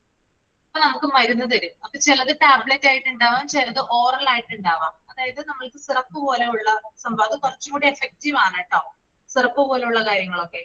അതായത് ചെറിയ ബോട്ടിലില് നമുക്ക് ഓരോ സ്ട്രിപ്പായിട്ട് നമുക്കത് കഴിക്കാനായിട്ട് പറ്റും. അപ്പൊ അങ്ങനെയൊക്കെ തന്നു കഴിഞ്ഞിട്ട് അവർ പറയുന്ന ഒരു കാര്യമാണ് എന്താണ്, വെയില് കൊള്ളണം എന്നുള്ളത്. അപ്പൊ വെയില് കൊള്ളണം എന്ന് പറയുമ്പോൾ അൾട്രാവയലറ്റ് രശ്മികളുള്ള വെയിലല്ല കേട്ടോ, അതായത് ഇളം വെയിലാണ്. അതായത് രാവിലത്തെയും വൈകുന്നേരത്തെയും വെയില്. ഓക്കെ, ഒരു 4 മണിക്ക് ശേഷവും അതുപോലെ തന്നെ ഒരു 10 മണിക്ക് മുമ്പായിട്ടുള്ള വെയിൽ എന്ത് ചെയ്യുക, നല്ല രീതിയിൽ കൊള്ളുക എന്നുള്ളതാണ് ഉദ്ദേശിക്കുന്നത്. ഓക്കെ, അപ്പൊ അത് കൊണ്ടു കഴിഞ്ഞാല് നല്ലതാണ്. അപ്പൊ നമ്മള് ഈ മരുന്ന് കഴിക്കുന്നതിനോടൊപ്പം തന്നെ വെയിൽ കൊള്ളുവാണെങ്കിൽ അതിന്റെ എഫക്റ്റ് കൂടുതലായിരിക്കും. കാരണം അത് അബ്സോർബ് ചെയ്യും, ഇരട്ടി ഫലമാണ് നമുക്ക് തരിക. മരുന്ന് മാത്രം ഞാൻ വൈറ്റമിൻ ഡിയുടെ ടാബ്ലറ്റ് അല്ലെങ്കിൽ ഓറൽ സസ്പെൻഷൻ ഞാൻ കഴിക്കുന്നുണ്ടല്ലോ എന്ന് ഓർത്തിട്ട് നമ്മൾ എന്ത് ചെയ്യരുത്, വെയിൽ കൊള്ളാതിരിക്കരുത്. ഡബിൾ എഫക്റ്റ് നമുക്ക് കിട്ടുന്നെങ്കിൽ വെയിൽ കുറച്ച് കൊള്ളുക എന്നുള്ളതാണ്. മുമ്പെന്നൊക്കെ പറഞ്ഞാല് വെയിൽ ധാരാളം കൊണ്ടിട്ടുണ്ടായിരുന്നു. നമ്മളൊക്കെ ആണെങ്കിൽ ചെറുപ്പത്തിലെ സ്കൂളിലും കോളേജിലൊക്കെ ചിലപ്പോൾ പോയിരുന്ന, ചിലപ്പോൾ നടന്നിട്ടൊക്കെ ആയിരിക്കും അല്ലെ. പക്ഷെ ഇപ്പൊ അങ്ങനെയല്ല, എല്ലാവരും 2 വീലേഴ്സ് ഉണ്ട്, വണ്ടികൾ ഉണ്ട് ധാരാളം. കുട്ടികളൊന്നും അങ്ങനെ നടക്കുന്നില്ല. അപ്പൊ അതൊക്കെയാണ് പ്രധാനപ്പെട്ട കാരണം എന്ന് പറയുന്നത്. അപ്പോ അത് നമ്മൾ ഒരു ഡോക്ടേഴ്സ് പറയുന്ന ആ ഒരു ഡോസിൽ നമ്മൾ അത് വാരി വലിച്ച് കഴിക്കാൻ പാടില്ല. അവർ പറയുന്ന ഒരു ഡോസ് ഉണ്ട്. എനിക്ക് വൈറ്റമിൻ ഡിയുടെ കുറവാണല്ലോ എന്ന് ഓർത്ത് വൈറ്റമിൻ ഡി കുത്തിക്കയറ്റി കഴിക്കേണ്ട ആവശ്യമൊന്നുമില്ല. ഡോക്ടേഴ്സ് എത്രയാണോ ഡോസ് പറയുന്നത് അത് കറക്റ്റ് ആയിട്ട് കഴിക്കുക. പിന്നെയും ഡോക്ടറെ കാണണം, പിന്നെയും ടെസ്റ്റ് ചെയ്യണം എന്ന് വിചാരിച്ചിട്ട് വീണ്ടും വൈറ്റമിൻ ഡി ഡോക്ടറിന്റെ നിർദ്ദേശപ്രകാരം കഴിക്കുന്ന ആളുകളുണ്ട്. പക്ഷെ അത് തെറ്റായിട്ടുള്ള ഒരു പ്രവണതയാണ്. കാരണം കൂടുതലായിട്ട് വൈറ്റമിൻ ഡി കഴിക്കാനായിട്ട് പാടില്ല, അതിനും ദൂഷ്യഫലങ്ങളുണ്ട്. ഓക്കെ, അപ്പൊ അത് അവര് പറയുന്നത് പോലെ തന്നെ എന്ത് ചെയ്യുക, കഴിച്ച് മുന്നോട്ട് പോവുക. ഓക്കെ, ഡോക്ടറെ കണ്ടതിന് ശേഷം മാത്രം എന്ത് ചെയ്യുക, വൈറ്റമിൻ ഡി. പിന്നെ ചില ഡോക്ടേഴ്സിനൊക്കെ ആണെങ്കിൽ പെട്ടെന്ന് മനസ്സിലാവും ഈ സ്പൈൻ സംബന്ധമായിട്ടുള്ള അല്ലെങ്കിൽ നമ്മുടെ ഇതുണ്ടല്ലോ എല്ലുകൾ സംബന്ധമായിട്ടുള്ള പല അസുഖങ്ങൾ നമുക്ക് വരുമ്പോൾ അത് വൈറ്റമിൻ ഡിയുമായിട്ട് കണക്റ്റഡ് ആണ്. വൈറ്റമിൻ ഡിയുടെ കുറവുണ്ടാവും. അപ്പൊ നമ്മളിപ്പോ ഒരു സ്പൈനിന്റെ സ്പെഷ്യലിസ്റ്റിനെയോ അല്ലെങ്കിൽ നമ്മളിപ്പോ എന്തെങ്കിലും ഒരു ഓർത്തോപീഡിക് ആയിട്ടുള്ള ഒരു ഡോക്ടറെയോ നമ്മൾ കാണിക്കുവാണെങ്കിൽ അവരുടെ അതായത് മസിൽ റിലാക്സന്റും പെയിൻ കില്ലറും അവർ എഴുതുന്നതിന് പുറമെ തന്നെ അവര് എക്സ്ട്രാ എഴുതുന്ന ഒരു സംഭവമാണ് വൈറ്റമിൻ ഡിയും കാൽസ്യം ടാബ്ലറ്റ്. ഓക്കെ, ഇതൊക്കെ ഒരുവിധം നമ്മൾ കഴിച്ചു കഴിഞ്ഞാൽ നമ്മുടെ ഭൂരിഭാഗം പ്രശ്നങ്ങളും നമ്മുടെ ജീവിതശൈലിയായിട്ടാണ്. അതിനെ അവസ്ഥയിലൊന്ന് മ്യൂട്ട് ചെയ്യും കേട്ടോ. അപ്പൊ നമ്മുടെ ജീവിതശൈലിയുടെ ഭാഗമായിട്ടാണ് കൂടുതലും രോഗങ്ങൾ എന്ത് ചെയ്യുന്നത്, നമ്മളെ പിടികൂടുന്നത് കേട്ടോ. ഓക്കെ, മനസ്സിലായല്ലോ? ക്ലിയർ അല്ലേ? അപ്പൊ വൈറ്റമിൻ ഡി ടെസ്റ്റിംഗ് എന്ന് പറഞ്ഞാല് ഇതാണ് ഉദ്ദേശിക്കുന്നത്. അപ്പൊ നമ്മുടെ പല അസുഖങ്ങളുടെയും മൂല കാരണം എന്ന് പറഞ്ഞാല് വൈറ്റമിൻ ഡിയുടെ ഡെഫിഷ്യൻസി മൂലമാണ് ഉണ്ടാകുന്നത്. ഓക്കെ, പിന്നെ അതുപോലെ തന്നെ അടുത്തതാണ് അബ്ഡോമിനൽ എക്സാമിനേഷൻ. നമ്മുടെ വയറിന്റെ ഭാഗങ്ങളൊക്കെ ചെക്ക് ചെയ്യാറുണ്ട് അല്ലെ. മെയിൻ ആയിട്ട് എങ്ങനെയാണ്, USG എടുക്കാറുണ്ട് അല്ലെ, അൾട്രാസോണോഗ്രഫി അല്ലെ, സ്കാൻ ചെയ്യാറില്ലേ വയറിന് എന്തെങ്കിലും പ്രശ്നങ്ങളൊക്കെ ഉണ്ടെങ്കിൽ. യെസ്, കിഡ്നി സംബന്ധമായിട്ടുള്ള കാര്യങ്ങളൊക്കെ നമുക്ക് അറിയാനായിട്ട് സാധിക്കും. ഫാറ്റി ലിവർ ഉണ്ടെങ്കിൽ നമുക്ക് അറിയാനായിട്ട് സാധിക്കും. പിന്നെ അതുപോലെ തന്നെ അബ്ഡോമൻ ആൻഡ് പെൽവിക്, നമുക്ക് വയറിന്റെ ഭാഗവും അതുപോലെ തന്നെ പെൽവിക് റീജിയനും അവിടെ എന്തെങ്കിലും പ്രശ്നങ്ങളോ കാര്യങ്ങളോ ഒക്കെ ഉണ്ടെങ്കിൽ അതും നമുക്ക് അറിയാനായിട്ട് സാധിക്കണം. ഓക്കെ, അപ്പൊ ഇത്തരത്തില് ഫോർ എക്സാമ്പിൾ PCOD, PCOS പോലുള്ള സുഖങ്ങൾ അറിയുന്നതിന് നമ്മൾ അൾട്രാസൗണ്ട് എടുത്തിട്ട് കാര്യമില്ല. അൾട്രാസൗണ്ട് എടുക്കണം, പക്ഷെ അബ്ഡോമന്റെ ഭാഗമായിട്ട് എടുത്തിട്ട് കാര്യമില്ല അല്ലെ. പെൽവിക് റീജിയനും കൂടി ഇൻക്ലൂഡ് ആയാൽ മാത്രമാണ് നമുക്ക് PCODയോ PCOS അല്ലെങ്കിൽ വയറ്റിൽ എന്തെങ്കിലും മുഴകളോ അല്ലെങ്കിൽ യൂട്രസിന്റെ ഭാഗത്ത് എന്തെങ്കിലും മുഴകളോ ഉണ്ടെങ്കിൽ നമുക്ക് അറിയാനായിട്ട് സാധിക്കുക. ഓക്കെ, അപ്പൊ 2 തരത്തിലുള്ള സ്കാനുകളും മറ്റും പറയുന്നുണ്ട് സ്ത്രീകൾക്കാണെങ്കിൽ. ഓക്കെ, പിന്നെ മറ്റൊരു ടെസ്റ്റ് എന്ന് പറഞ്ഞാൽ തൈറോയ്ഡ് ഫങ്ഷൻ ടെസ്റ്റ് ആണ് അല്ലെ. നമ്മൾ നേരത്തെ വൈറ്റമിൻ ഡി പറഞ്ഞതുപോലെ തന്നെ പ്രധാന വില്ലനാണ് തൈറോയ്ഡ് എന്ന് പറയുന്ന ആള് അല്ലെ. അപ്പൊ തൈറോയ്ഡ് നമ്മൾ കണ്ടെത്തണമെങ്കിൽ അത് ഒരു ടെസ്റ്റ് ആണ്, പക്ഷെ 3 ഫങ്ഷൻസ് നടക്കുന്നുണ്ട് അതിനകത്ത്. ഒന്ന് TSH നോക്കാറുണ്ട് നമ്മള്, പിന്നെ അത് T3 നോക്കും, T4 നോക്കും. ഈ 3 ടെസ്റ്റുകൾ അല്ലെങ്കിൽ ഈ 3 എണ്ണമാണ് പ്രധാനമായിട്ടും തൈറോയ്ഡ് ടെസ്റ്റിൽ വരുന്നത്. ഇനി ചില പേഷ്യൻസ് ആണെങ്കിൽ TSH മാത്രം നോക്കുന്നവരുണ്ട്. പക്ഷെ നമുക്കൊരു ഓവറോൾ ഒരു കൺക്ലൂഷൻ ലഭിക്കണമെങ്കിൽ TSH-ഉം T3-യും T4-ഉം കൂടി ഒരുമിച്ച് നോക്കണം. ഇതിനകത്ത് എന്തെങ്കിലും വേരിയേഷൻസ് ഉണ്ടെങ്കിൽ, അതായത് നോർമൽ റേഞ്ചിന് മുകളിലോ താഴെയോ ആണെങ്കിൽ നമ്മൾ തൈറോയിഡിന്റെ ടാബ്ലറ്റ് കഴിക്കേണ്ടി വരും. ഓക്കെ, അപ്പോ തൈറോയിഡിന്റെ ടാബ്ലറ്റ് നമ്മൾ കഴിക്കുന്ന സമയത്ത് നമുക്കറിയാം നമ്മൾ ഡോക്ടേഴ്സിന്റെ എന്താ പറയാ അവരുടെ ഒരു ഇൻസ്ട്രക്ഷൻ പ്രകാരം മാത്രമാണ് നമ്മളത് കഴിക്കേണ്ടത്. ഓക്കെ, സ്റ്റോപ്പ് ചെയ്യാൻ പാടില്ലെന്നാണ്. മാം തൈറോയ്ഡ് എന്ന് പറയുമ്പോഴത്തേക്കും അത് ഈ ശരിക്കും പാരമ്പര്യത്തിന്റെ ഇതിൽ വരും എന്ന് പറയുന്നത് ശരിയാണെന്ന് അറിയത്തില്ല. ഞങ്ങളുടെ മുത്തശ്ശിക്കുണ്ട്, മുത്തശ്ശിയുടെ മക്കൾക്കും ഉണ്ട്, എന്നുവെച്ചാൽ എന്റെ അപ്പച്ചിമാർക്കും ഉണ്ട്. പാരമ്പര്യമായിട്ട് നമ്മുടെ ഒരുവിധം രോഗങ്ങളൊക്കെ നമ്മുടെ ജനറ്റിക്സുമായിട്ട് ബന്ധപ്പെട്ടിട്ടാണ് നമുക്ക് വരുന്നത്. ഒരുവിധം രോഗങ്ങൾ പാരമ്പര്യവുമായി ബന്ധപ്പെട്ടതാണ്. അതായത് നമ്മുടെ പരമ്പരയിലുള്ള ആർക്കെങ്കിലും അത് ഉണ്ടെങ്കിൽ നമുക്ക് വരാം. അതായത് ചില രോഗങ്ങളുണ്ട് അങ്ങനെ, ഇപ്പോ ആസ്മ പോലുള്ള രോഗങ്ങളുണ്ട്. അതങ്ങനെ വരുന്ന കേട്ടിട്ടുണ്ട്, പക്ഷെ തൈറോയ്ഡ് നമ്മൾ വരുമെന്ന് വിചാരിച്ചില്ല. കാരണം മുത്തശ്ശിക്ക് വരുന്നുണ്ട്, മുത്തശ്ശിയുടെ മക്കൾക്കും വന്നു. മാം ഡോക്ടേഴ്സ് പറയുന്നുണ്ട് മുമ്പ് ഇങ്ങനെ പാരമ്പര്യത്തിൽ ഉൾപ്പെടുത്തിയിട്ടുണ്ടായിരുന്നില്ല, പക്ഷെ ഇപ്പൊ പല രോഗങ്ങളും പാരമ്പര്യത്തിന്റെ ഭാഗമായിട്ട് വരുന്നുണ്ട് എന്ന് ഇപ്പൊ കണ്ടുപിടിച്ചിട്ടുണ്ട് എന്ന് പറയുന്നു. അത് കാരണം ഡോക്ടറെ കാണുമ്പോൾ എനിക്കും തൈറോയ്ഡ് ഒക്കെ ഉണ്ട്. അപ്പൊ ഡോക്ടറോട് സംശയം ചോദിക്കുമ്പോൾ ഡോക്ടർ പറയാറുണ്ട് ഇതൊക്കെ ഇപ്പോ പാരമ്പര്യമായിട്ട് വരുന്നുണ്ട് എന്ന് പറയുന്നുണ്ടായിരുന്നു. അങ്ങനെ വരാം. അതായത് ഇപ്പോ പാരമ്പര്യവുമായി ബന്ധപ്പെട്ടിട്ടാണ് നമുക്ക് ഇപ്പൊ ഞാൻ നേരത്തെ പറഞ്ഞ ആസ്മ പോലുള്ള അസുഖങ്ങള് അത് പാരമ്പര്യവുമായി ബന്ധപ്പെട്ടതാണ്. മൈഗ്രെയിൻ ഇഷ്യൂ അത് പാരമ്പര്യവുമായി ബന്ധപ്പെട്ടിട്ട് വരാവുന്ന ഒരു അസുഖമാണ് മൈഗ്രെയിൻ ഇഷ്യൂ എന്ന് പറയുന്നത്. പിന്നെ ക്യാൻസർ പാരമ്പര്യമായിട്ട് വരാം, ഷുഗർ. ഓക്കെ, അപ്പൊ കുറേയധികം അലർജിയുടെ ഓക്കെ, അപ്പൊ കുറേയധികം കേസുകൾ നമുക്ക് ഈ ജനറ്റിക്സ് അല്ലെങ്കിൽ നമ്മുടെ പാരമ്പര്യവുമായി ബന്ധപ്പെട്ടിട്ടാണ് നമുക്ക് കൂടുതലായിട്ട് വരുന്നത് കാണുന്നത്. അപ്പൊ കുട്ടികൾക്കൊക്കെ സ്വാഭാവികമായിട്ടും ഒരു മ്യൂട്ട് ചെയ്യട്ടോ ആദ്യത്തേത് ഈ കുട്ടികൾക്കൊക്കെ ഇപ്പൊ ചെറുപ്പത്തിലെ തന്നെ എന്ത് ചെയ്യുന്നുണ്ട്, ഷുഗർ വരുന്നുണ്ട് അല്ലെ.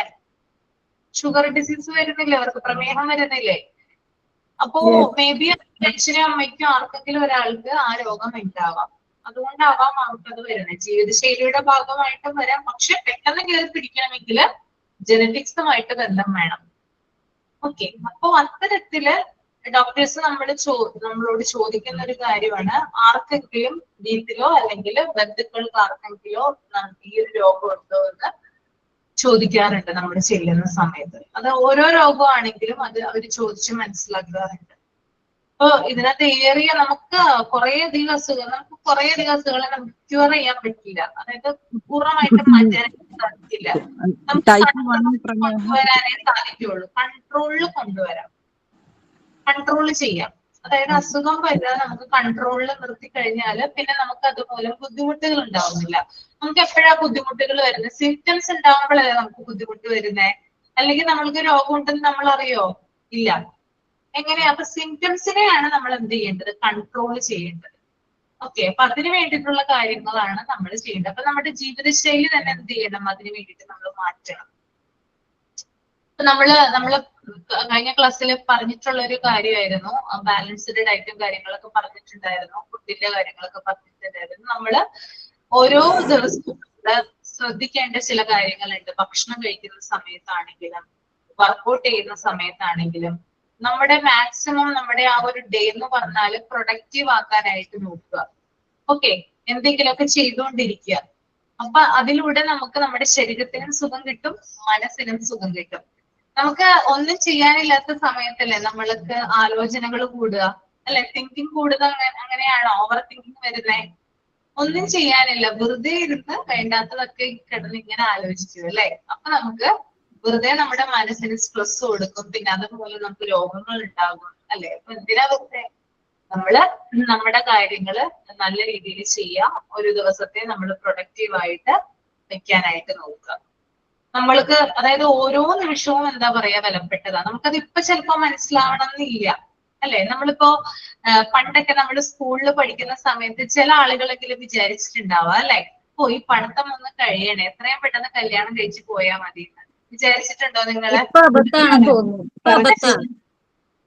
ഇല്ലേ? അപ്പൊ ഇപ്പൊ നിങ്ങൾ കല്യാണം കഴിഞ്ഞതിന് ശേഷം എന്താ ചിന്തിക്കണേ? അങ്ങോട്ടൊന്ന് പോയിരുന്നെങ്കിൽ പഴയ കാലത്തേക്കൊന്ന് പോയിരുന്നെങ്കിലോ, അല്ലെ? ആ സ്കൂൾ കാലഘട്ടം എനിക്ക് കിട്ടിയിരുന്നെങ്കിലോ. പക്ഷെ നമ്മളിപ്പോ നമ്മുടെ മക്കളോട് പറയും, അല്ലെ?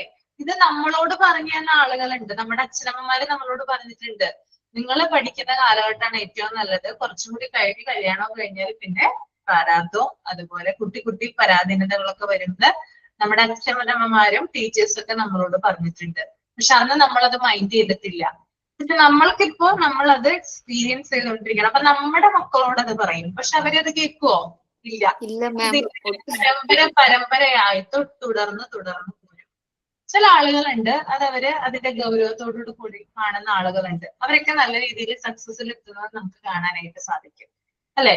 നല്ല രീതിയിൽ ചെറുപ്പ കാലഘട്ടത്തിൽ നല്ല രീതിയിൽ പഠിച്ചിരുന്നെങ്കിൽ നമുക്ക് എന്താണ് നല്ല ഒരു ഉയർന്ന പൊസിഷനിൽ എത്താമായിരുന്നു, അങ്ങനെയുള്ള തോന്നലുകളും കാര്യങ്ങളൊക്കെ ഉണ്ടാവും, അല്ലെ? അപ്പൊ അതാണ് ഇതൊരു എന്താ പറയാ, നമ്മളിങ്ങനെ അവിടെ ഇവിടെ നമ്മൾ എക്സ്പീരിയൻസ് ചെയ്യുമ്പോഴാണ് നമ്മൾ ഓർക്കുന്നത്, ഓ ഇത് ശരിയാണ് പറഞ്ഞത്. നമുക്ക് അനുഭവം വരണം, അപ്പോഴാണ് നമ്മൾ ശരിക്കും പറഞ്ഞാല് അത് പഠിക്കുന്നത്.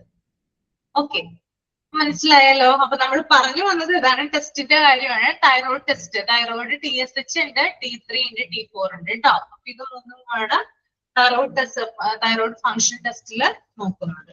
ഓക്കെ, പിന്നെ അതുപോലെ തന്നെ കിഡ്നി ഫങ്ഷൻ ടെസ്റ്റ് ഉണ്ട് കേട്ടോ. കിഡ്നി അതായത് നമ്മുടെ യൂറിക് ആസിഡ്, പിന്നെ അതുപോലെ തന്നെ ക്രിയാറ്റിൻ, ഇതിന്റെയൊക്കെ അളവ് നോക്കുന്നതിന് വേണ്ടിയിട്ടാണ് കിഡ്നി ഫങ്ഷൻ ടെസ്റ്റ്. പിന്നെ നേരത്തെ പറഞ്ഞതാണ് ലിവർ ഫങ്ഷൻ ടെസ്റ്റ് ഉണ്ട്. ലിവർ ഫങ്ഷൻ ടെസ്റ്റില് പ്രധാനമായിട്ട് നമ്മൾ നോക്കുന്നത് SGPT, SGOT, ബിലിറൂബിൻ. ഇത് മൂന്നുമാണ് കേട്ടോ.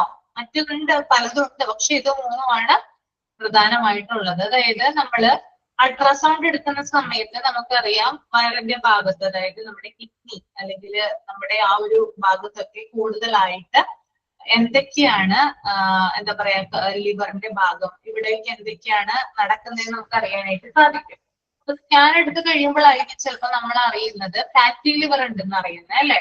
അതിനകത്ത് ചിലപ്പോൾ grade 1 എന്നോ grade 2 എന്നോ grade 3 എന്നോ കാണിക്കും, അല്ലെ? ഇല്ലേ മാം? ആ ലിവർ ടെസ്റ്റിന്റെ ഒന്നുകൂടി ഒന്ന് പറയുമോ? SGPT ഞാൻ ടൈപ്പ് ചെയ്യാം.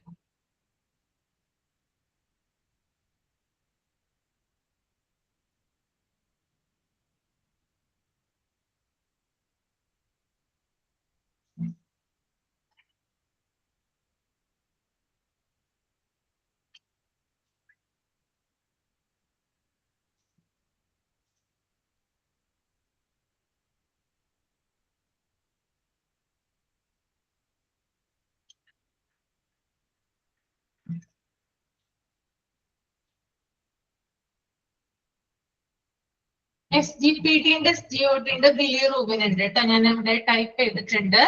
അപ്പൊ ഞാൻ പറഞ്ഞു വന്നത് ഇതാണ്, നമ്മള് എന്തെങ്കിലും സ്കാൻ ചെയ്യുന്ന സമയത്തായിരിക്കും ചിലപ്പോൾ നമുക്ക് ഫാറ്റി ലിവർ ഉണ്ടെന്ന് ഡയഗ്നോസ് ചെയ്യുന്നത്. അപ്പൊ അതിനകത്ത് ഞാൻ പറഞ്ഞു grade 1 എന്ന് കാണിക്കാം, grade 2 എന്ന് കാണിക്കാം, grade 3 എന്ന് കാണിക്കാം. അപ്പൊ നമ്മൾ ഡോക്ടേഴ്സിനെ കാണിക്കുന്ന സമയത്ത് അവർ പറയുന്ന ഒരു കാര്യമുണ്ട്, ലിവറിനെ ഇത് എത്രമാത്രം ബാധിച്ച് ഇരിക്കുന്നു എന്നറിയുന്നതിന് വേണ്ടിയിട്ട് നമ്മൾ ചെയ്യുന്ന ടെസ്റ്റ് ആണത് SGPT അല്ലെങ്കിൽ SGOT ടെസ്റ്റ് എന്ന് പറയുന്നത് കേട്ടോ. എത്രമാത്രമാണ് ലിവറിനെ അത് അഫക്റ്റ് ചെയ്തിരിക്കുന്നു എന്നറിയാനുള്ള ടെസ്റ്റ്. ഓക്കെ, മനസ്സിലായല്ലോ? ക്ലിയർ ആണ് അല്ലെ?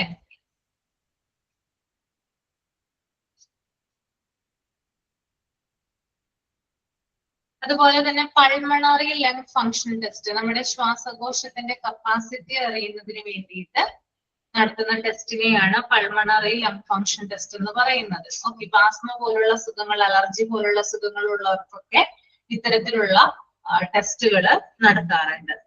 പിന്നെ വളരെ പ്രധാനമായിട്ട് നമ്മൾ ബ്ലഡിൽ ചെയ്യുന്ന ഒരു ടെസ്റ്റ് ആണ് ബ്ലഡ് ഷുഗർ. നമ്മൾ നോക്കാറുണ്ട് എത്രയാണെന്ന്, അതിന്റെ കൗണ്ട് അല്ലെ, ബ്ലഡ് ഷുഗർ. അത് ഫാസ്റ്റിംഗിൽ നോക്കാറുണ്ട്, നമ്മൾ ആഫ്റ്റർ ഫുഡ് എന്ത് ചെയ്യാറുണ്ട്, നമ്മൾ നോക്കാറുണ്ട്.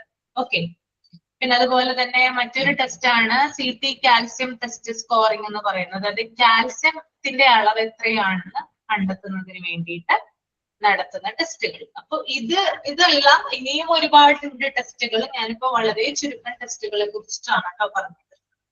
അപ്പൊ എല്ലാവർക്കും ക്ലിയർ ആയല്ലോ? യെസ്. ഓക്കെ, ഇനി നമുക്ക് PDF എന്താണ്, ഇപ്പൊ ഞാൻ പറഞ്ഞത് ഹെൽത്ത് ചെക്കപ്പിനെ കുറിച്ച് ജനറൽ ആയിട്ട് വരുന്ന കാര്യങ്ങളാണ് ഞാനിപ്പോ പറഞ്ഞത്. ഇനി നമുക്ക് PDF നോക്കാം. PDF എന്തൊക്കെ കാര്യങ്ങളാണ് പറയുന്നത് നോക്കാം. A regular health checkup of the child should be attempted and a health record should be maintained. Health examination should include general appearance, body structure, recording of pulse, temperature measurement, height, weight, respiratory rate, chest and abdominal examination, neck, eyes, ears, nose, throat, teeth, hair, skin, nail, vision, hearing, mental impartiality, movement of limbs, urine and stool examination, etc. This helps in early detection of defects such as defective vision, dental caries, etc. A healthy checkup should be the duty of parents as well as the school. Any problem diagnosed or disclosed should be immediately attended to. Okay. അപ്പൊ health checkup, അതായത് നമ്മള് ആരോഗ്യ പരിശോധന, അതായത് കുട്ടികളുടെ ആരോഗ്യ പരിശോധനയുമായി ബന്ധപ്പെട്ടിട്ടുള്ള കാര്യങ്ങളാണ് നമ്മൾ ഈ പറയുന്നത്. അപ്പൊ നമ്മൾ കുട്ടികൾക്ക് ഹെൽത്ത് ചെക്കപ്പ് നടത്തുന്ന സമയത്ത്, അതായത് നമ്മൾ ആദ്യമേ തന്നെ അതിന്റെ ഒരു ഹെൽത്ത് റെക്കോർഡ് നമ്മൾ സൂക്ഷിച്ചിട്ടുണ്ടാവും അല്ലെ? നിങ്ങളുടെ അടുത്ത് എല്ലാവരുടെ ഇല്ലേ വാക്സിന്റെ ഒരു കാർഡ് ഇരിപ്പുണ്ടാവുമല്ലോ എല്ലാ അമ്മമാരുടെ കയ്യിൽ? യെസ് മാം, ഉണ്ട്. അല്ലേ? ഉണ്ട്. ഓക്കെ, അപ്പോ കുട്ടികളെ സംബന്ധിച്ച് അവരുടെ ആരോഗ്യ പരിശോധന എന്നുള്ളത് പതിവായിട്ട് നടത്തുകയും ആരോഗ്യരേഖ സൂക്ഷിക്കുകയും വേണം. ഓക്കെ, ഇനി എന്തൊക്കെ കാര്യങ്ങളാണ് ഹെൽത്ത് റെക്കോർഡിൽ വരുന്നത് നമുക്ക് നോക്കാം, അല്ലെ? ഹെൽത്ത് ചെക്കപ്പിൽ കുട്ടികളുടേതായിട്ട് വരുന്നത് നോക്കാം.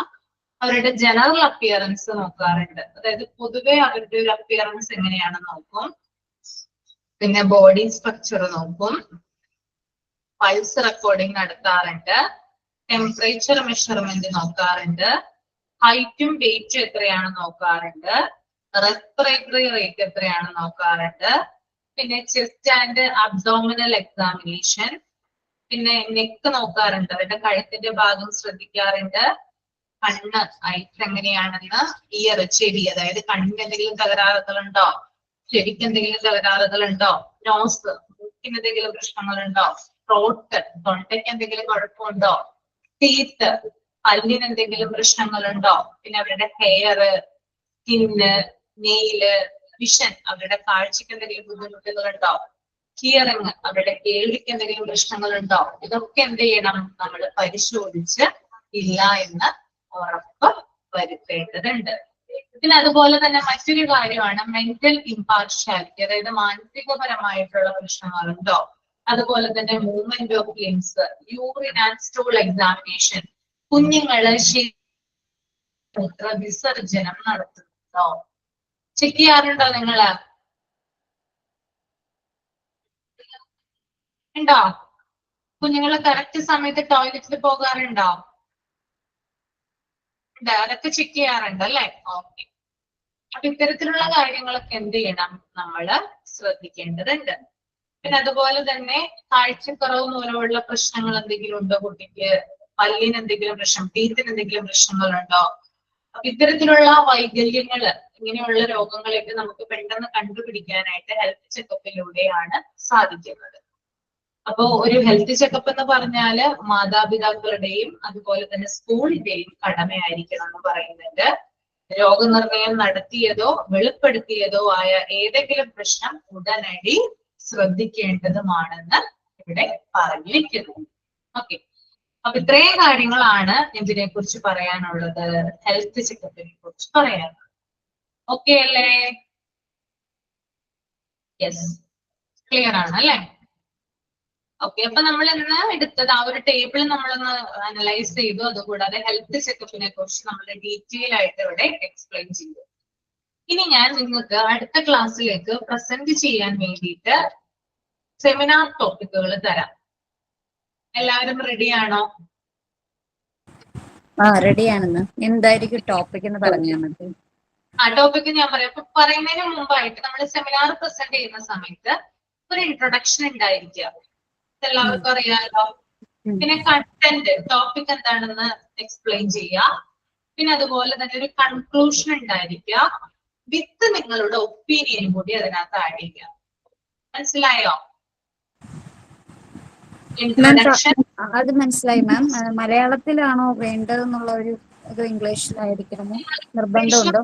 മലയാളത്തിലും പറയാം. നിങ്ങൾക്ക് കംഫർട്ടബിൾ ആയിട്ടുള്ള ലാംഗ്വേജ് ഏതാണോ അത് പറയാം, മറ്റുള്ളവർക്ക് മനസ്സിലാവണമെന്ന് മാത്രം. കേട്ടോ? Okay ma'am. അപ്പൊ ഞാൻ അടുത്ത ടോപ്പിക് എന്ന് പറഞ്ഞാൽ ആദ്യത്തെ ടോപ്പിക് സേഫ്റ്റി ആണ്. സേഫ്റ്റി ആരൊക്കെയാണ് ചെയ്യാൻ റെഡി ആയിട്ടുള്ളത്?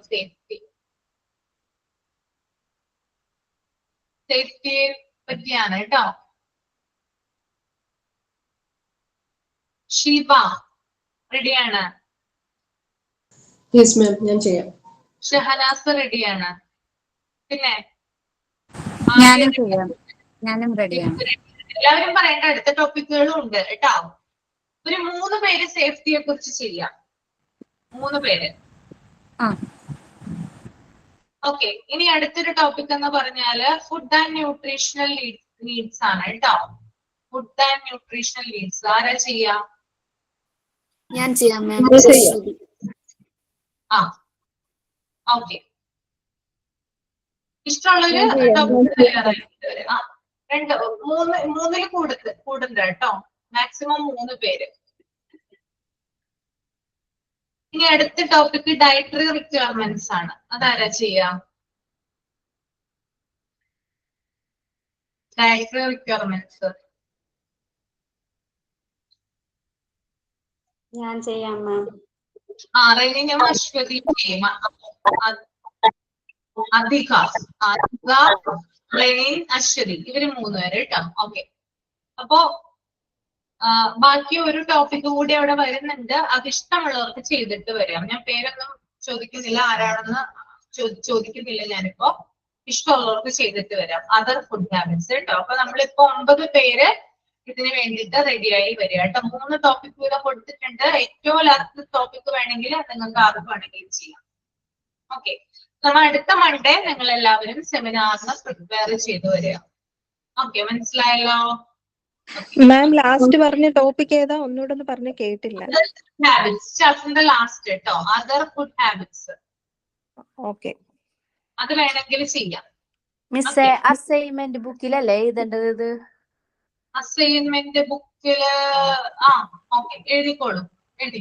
മലയാളത്തിൽ എഴുതുന്നു പറഞ്ഞിട്ടുണ്ടായില്ല. ആക്ടിവിറ്റി ബുക്കില് ചെയ്യണമെങ്കിൽ അതിനകത്ത് ചെയ്യാം നിങ്ങൾക്ക് കേട്ടോ. അല്ല, ആ ബുക്കില് മലയാളത്തിൽ എഴുതാൻ പാടോ? ഏതിലാണ്? ആക്ടിവിറ്റി ബുക്ക് എന്നിട്ടൊരു ബുക്ക് ഉണ്ടല്ലോ. അപ്പൊ മറ്റേ മിസ് പറഞ്ഞിരുന്നു ഇംഗ്ലീഷിൽ എഴുതിക്കോളൂ. അതിനകത്ത് എഴുതിക്കോളൂ, കുഴപ്പമില്ല. നമുക്ക് വേറെ കുഴപ്പമൊന്നുമില്ലല്ലോ. അതിനകത്ത് മാർക്കും കാര്യങ്ങളൊന്നും ഇടുന്നില്ലല്ലോ. പ്രസന്റ് ചെയ്യുന്നതല്ലേ. പിന്നെ അത് നിങ്ങൾ സബ്മിറ്റ് ചെയ്യുന്ന റെക്കോർഡിലൊന്നല്ലല്ലോ എഴുതുന്നേ, അതുകൊണ്ട് കുഴപ്പമില്ല കേട്ടോ. അശ്വതി മിസ് തന്നതും ഞങ്ങൾ ആക്ടിവിറ്റി ബുക്കിലാണ് ഞാൻ എഴുതിയത്. സെമിനാർ. ഓക്കെ, അങ്ങനെ എഴുതിയാൽ മതി കേട്ടോ. മാം, പാർട്ടിസിപ്പേറ്റ് ചെയ്യാത്തവര് ഇത് എഴുതണോ? ഈ 3 ഈ 3 ടോപ്പിക്കും പാർട്ടിസിപ്പേറ്റ് ചെയ്യാത്തവരും ഇതിൽ സെമിനാറായിട്ട് എഴുതി വെക്കണോന്നാ ചോദിക്കുന്നത്. വേണ്ട വേണ്ട, നിങ്ങൾക്ക് ഞാൻ വേറെ തരാം, ടോപ്പിക്കുകൾ തരാം. ഇനി വരുന്നുണ്ടല്ലോ ക്ലാസ്സുകൾ. അപ്പൊ നിങ്ങൾ ഒരാളത് നോട്ട് ചെയ്ത് വെക്കണം എത്ര പേര് ചെയ്തു എന്നുള്ളത്, എത്ര പേരാണ് ഇത് ചെയ്യാനായിട്ട് റെഡി ആയിട്ടുള്ളത് എന്നൊക്കെ ഒന്ന് പേര് ആരെങ്കിലും ഒരാള് എഴുതി വെക്കുക കേട്ടോ, അടുത്ത ക്ലാസ്സിൽ പ്രസന്റ് ചെയ്യുന്ന സമയത്ത്. ഓക്കെ, അല്ലെങ്കിൽ ഗ്രൂപ്പിൽ ഒന്ന് നിങ്ങൾ ചോദിക്കുക ആരൊക്കെയാണ് ഇത് ചെയ്യുന്നതെന്ന് കേട്ടോ. ഹാഫി ഒന്ന് ചോദിച്ച് മനസ്സിലാക്കുക കേട്ടോ. ആ ഹാഫിയോട് പറഞ്ഞോളാം, കുഴപ്പമില്ല, ഗ്രൂപ്പിൽ പറയാം. ആ ഗ്രൂപ്പിൽ പറഞ്ഞോളൂ. ഒന്ന് നോക്കിയാൽ മതി നിങ്ങൾ രണ്ടുപേരും. ഓക്കെ, അപ്പോ നമുക്ക് വൈൻഡപ്പ് ചെയ്യാം കേട്ടോ. ഇന്ന് വിവാഹ വാർഷികമാണ് മാം എന്റെ. ഓ, ദിവ്യയുടെ എത്രാമത്തെയാ? 15ാമത്തെ. 15ാമത്തെയാണല്ലേ? അപ്പൊ എന്നെ 1 വർഷം വെട്ടി ദിവ്യ. എന്റെ 14ാമത്തെ കഴിഞ്ഞേ ഉള്ളൂ. ടീച്ചറിന്റെ എന്നായിരുന്നു? എന്റെ 14ാമത്തെ വരുന്നുള്ളൂ. ഏപ്രിൽ 29. ഏപ്രിൽ 29. Okay okay. ഇത് നമ്മുടെ മെയ് 13 അല്ലേ? അപ്പൊ ദിവ്യ ഹസ്ബൻഡിന്റെ പേരെന്താ? സുരേഷ്. ആചാര്യനാണ് കേട്ടോ, ആചാര്യനാണ്. സമൂഹ മഠത്തിലെ ബ്രാഹ്മണ സമൂഹ മഠത്തിലെ ആചാര്യനാണ്. അതെ അല്ലേ? ഇപ്പൊ എല്ലാം ഇഷ്ടമാണ്. എന്ത് പഠിക്കാനാണെങ്കിലും കാരണം അദ്ദേഹം ആ ഒരു ജോലിയിൽ ഇരിക്കുന്ന ആളായതുകൊണ്ട് എല്ലാത്തിനും അദ്ദേഹം സപ്പോർട്ട് ചെയ്യും. കുറച്ച് കാര്യങ്ങളൊക്കെ അല്ലാതെ നല്ല കാര്യങ്ങളൊക്കെ പറഞ്ഞു തരും. ഇങ്ങനെ ചെയ്യാം അങ്ങനെ ചെയ്യും എന്നൊക്കെ പറഞ്ഞു തരും. അതെനിക്ക് ഭയങ്കര ഒരു സപ്പോർട്ടാണ്. പിന്നെ അതുപോലെ ഒരു 4 വർഷം പ്രേമിച്ച് വീട്ടിലെല്ലാരും കണ്ടുപിടിച്ച് കുറച്ച് വിപ്ലവമായ കല്യാണമൊക്കെ ആയിരുന്നു. അപ്പൊ അങ്ങനെ ഇതായപ്പോ കല്യാണം നടത്തി തരില്ല എന്നാണ് ഇത് വന്നത്. പക്ഷെ അദ്ദേഹം അന്നും ആചാര്യനായിട്ടുണ്ടായിരുന്നില്ല, പഠിക്കുന്നേ ഉണ്ടായിരുന്നുള്ളൂ. പക്ഷെ അതെങ്ങനെയോ പിന്നെ അച്ഛൻ പറഞ്ഞു നടത്തി തരാന്നൊക്കെ പറഞ്ഞ് കാലും കൈയൊക്കെ പിടിച്ച് നടത്തി. ഓ താങ്ക് യു. എനിക്ക് ഗ്രൂപ്പിലെ വിശേഷം എല്ലാം രാവിലെ വന്നു കഴിഞ്ഞു. എന്റെ സുഹൃത്തുക്കൾ, നമ്മുടെ ഈ ഗ്രൂപ്പിലുള്ള എല്ലാ സുഹൃത്തുക്കളും മെസ്സേജ് അയക്കുന്നുണ്ടായിരുന്നു. വിഷയങ്ങൾ ഇങ്ങനെ തന്നെ നല്ല രീതിയിൽ മുമ്പോട്ട് പോട്ടെ കേട്ടോ. Okay okay, thank you. Okay, thank you. അപ്പൊ നമുക്ക് നെക്സ്റ്റ് മൺഡേ കാണാം, സെമിനാറുമായിട്ട് കാണാം. Okay, bye. Okay, thank you, ma'am. Bye. Thank you, ma'am. Thank you, ma'am. Thank you, ma'am. Thank you, ma'am. Thank you, ma'am. Thank you, ma'am.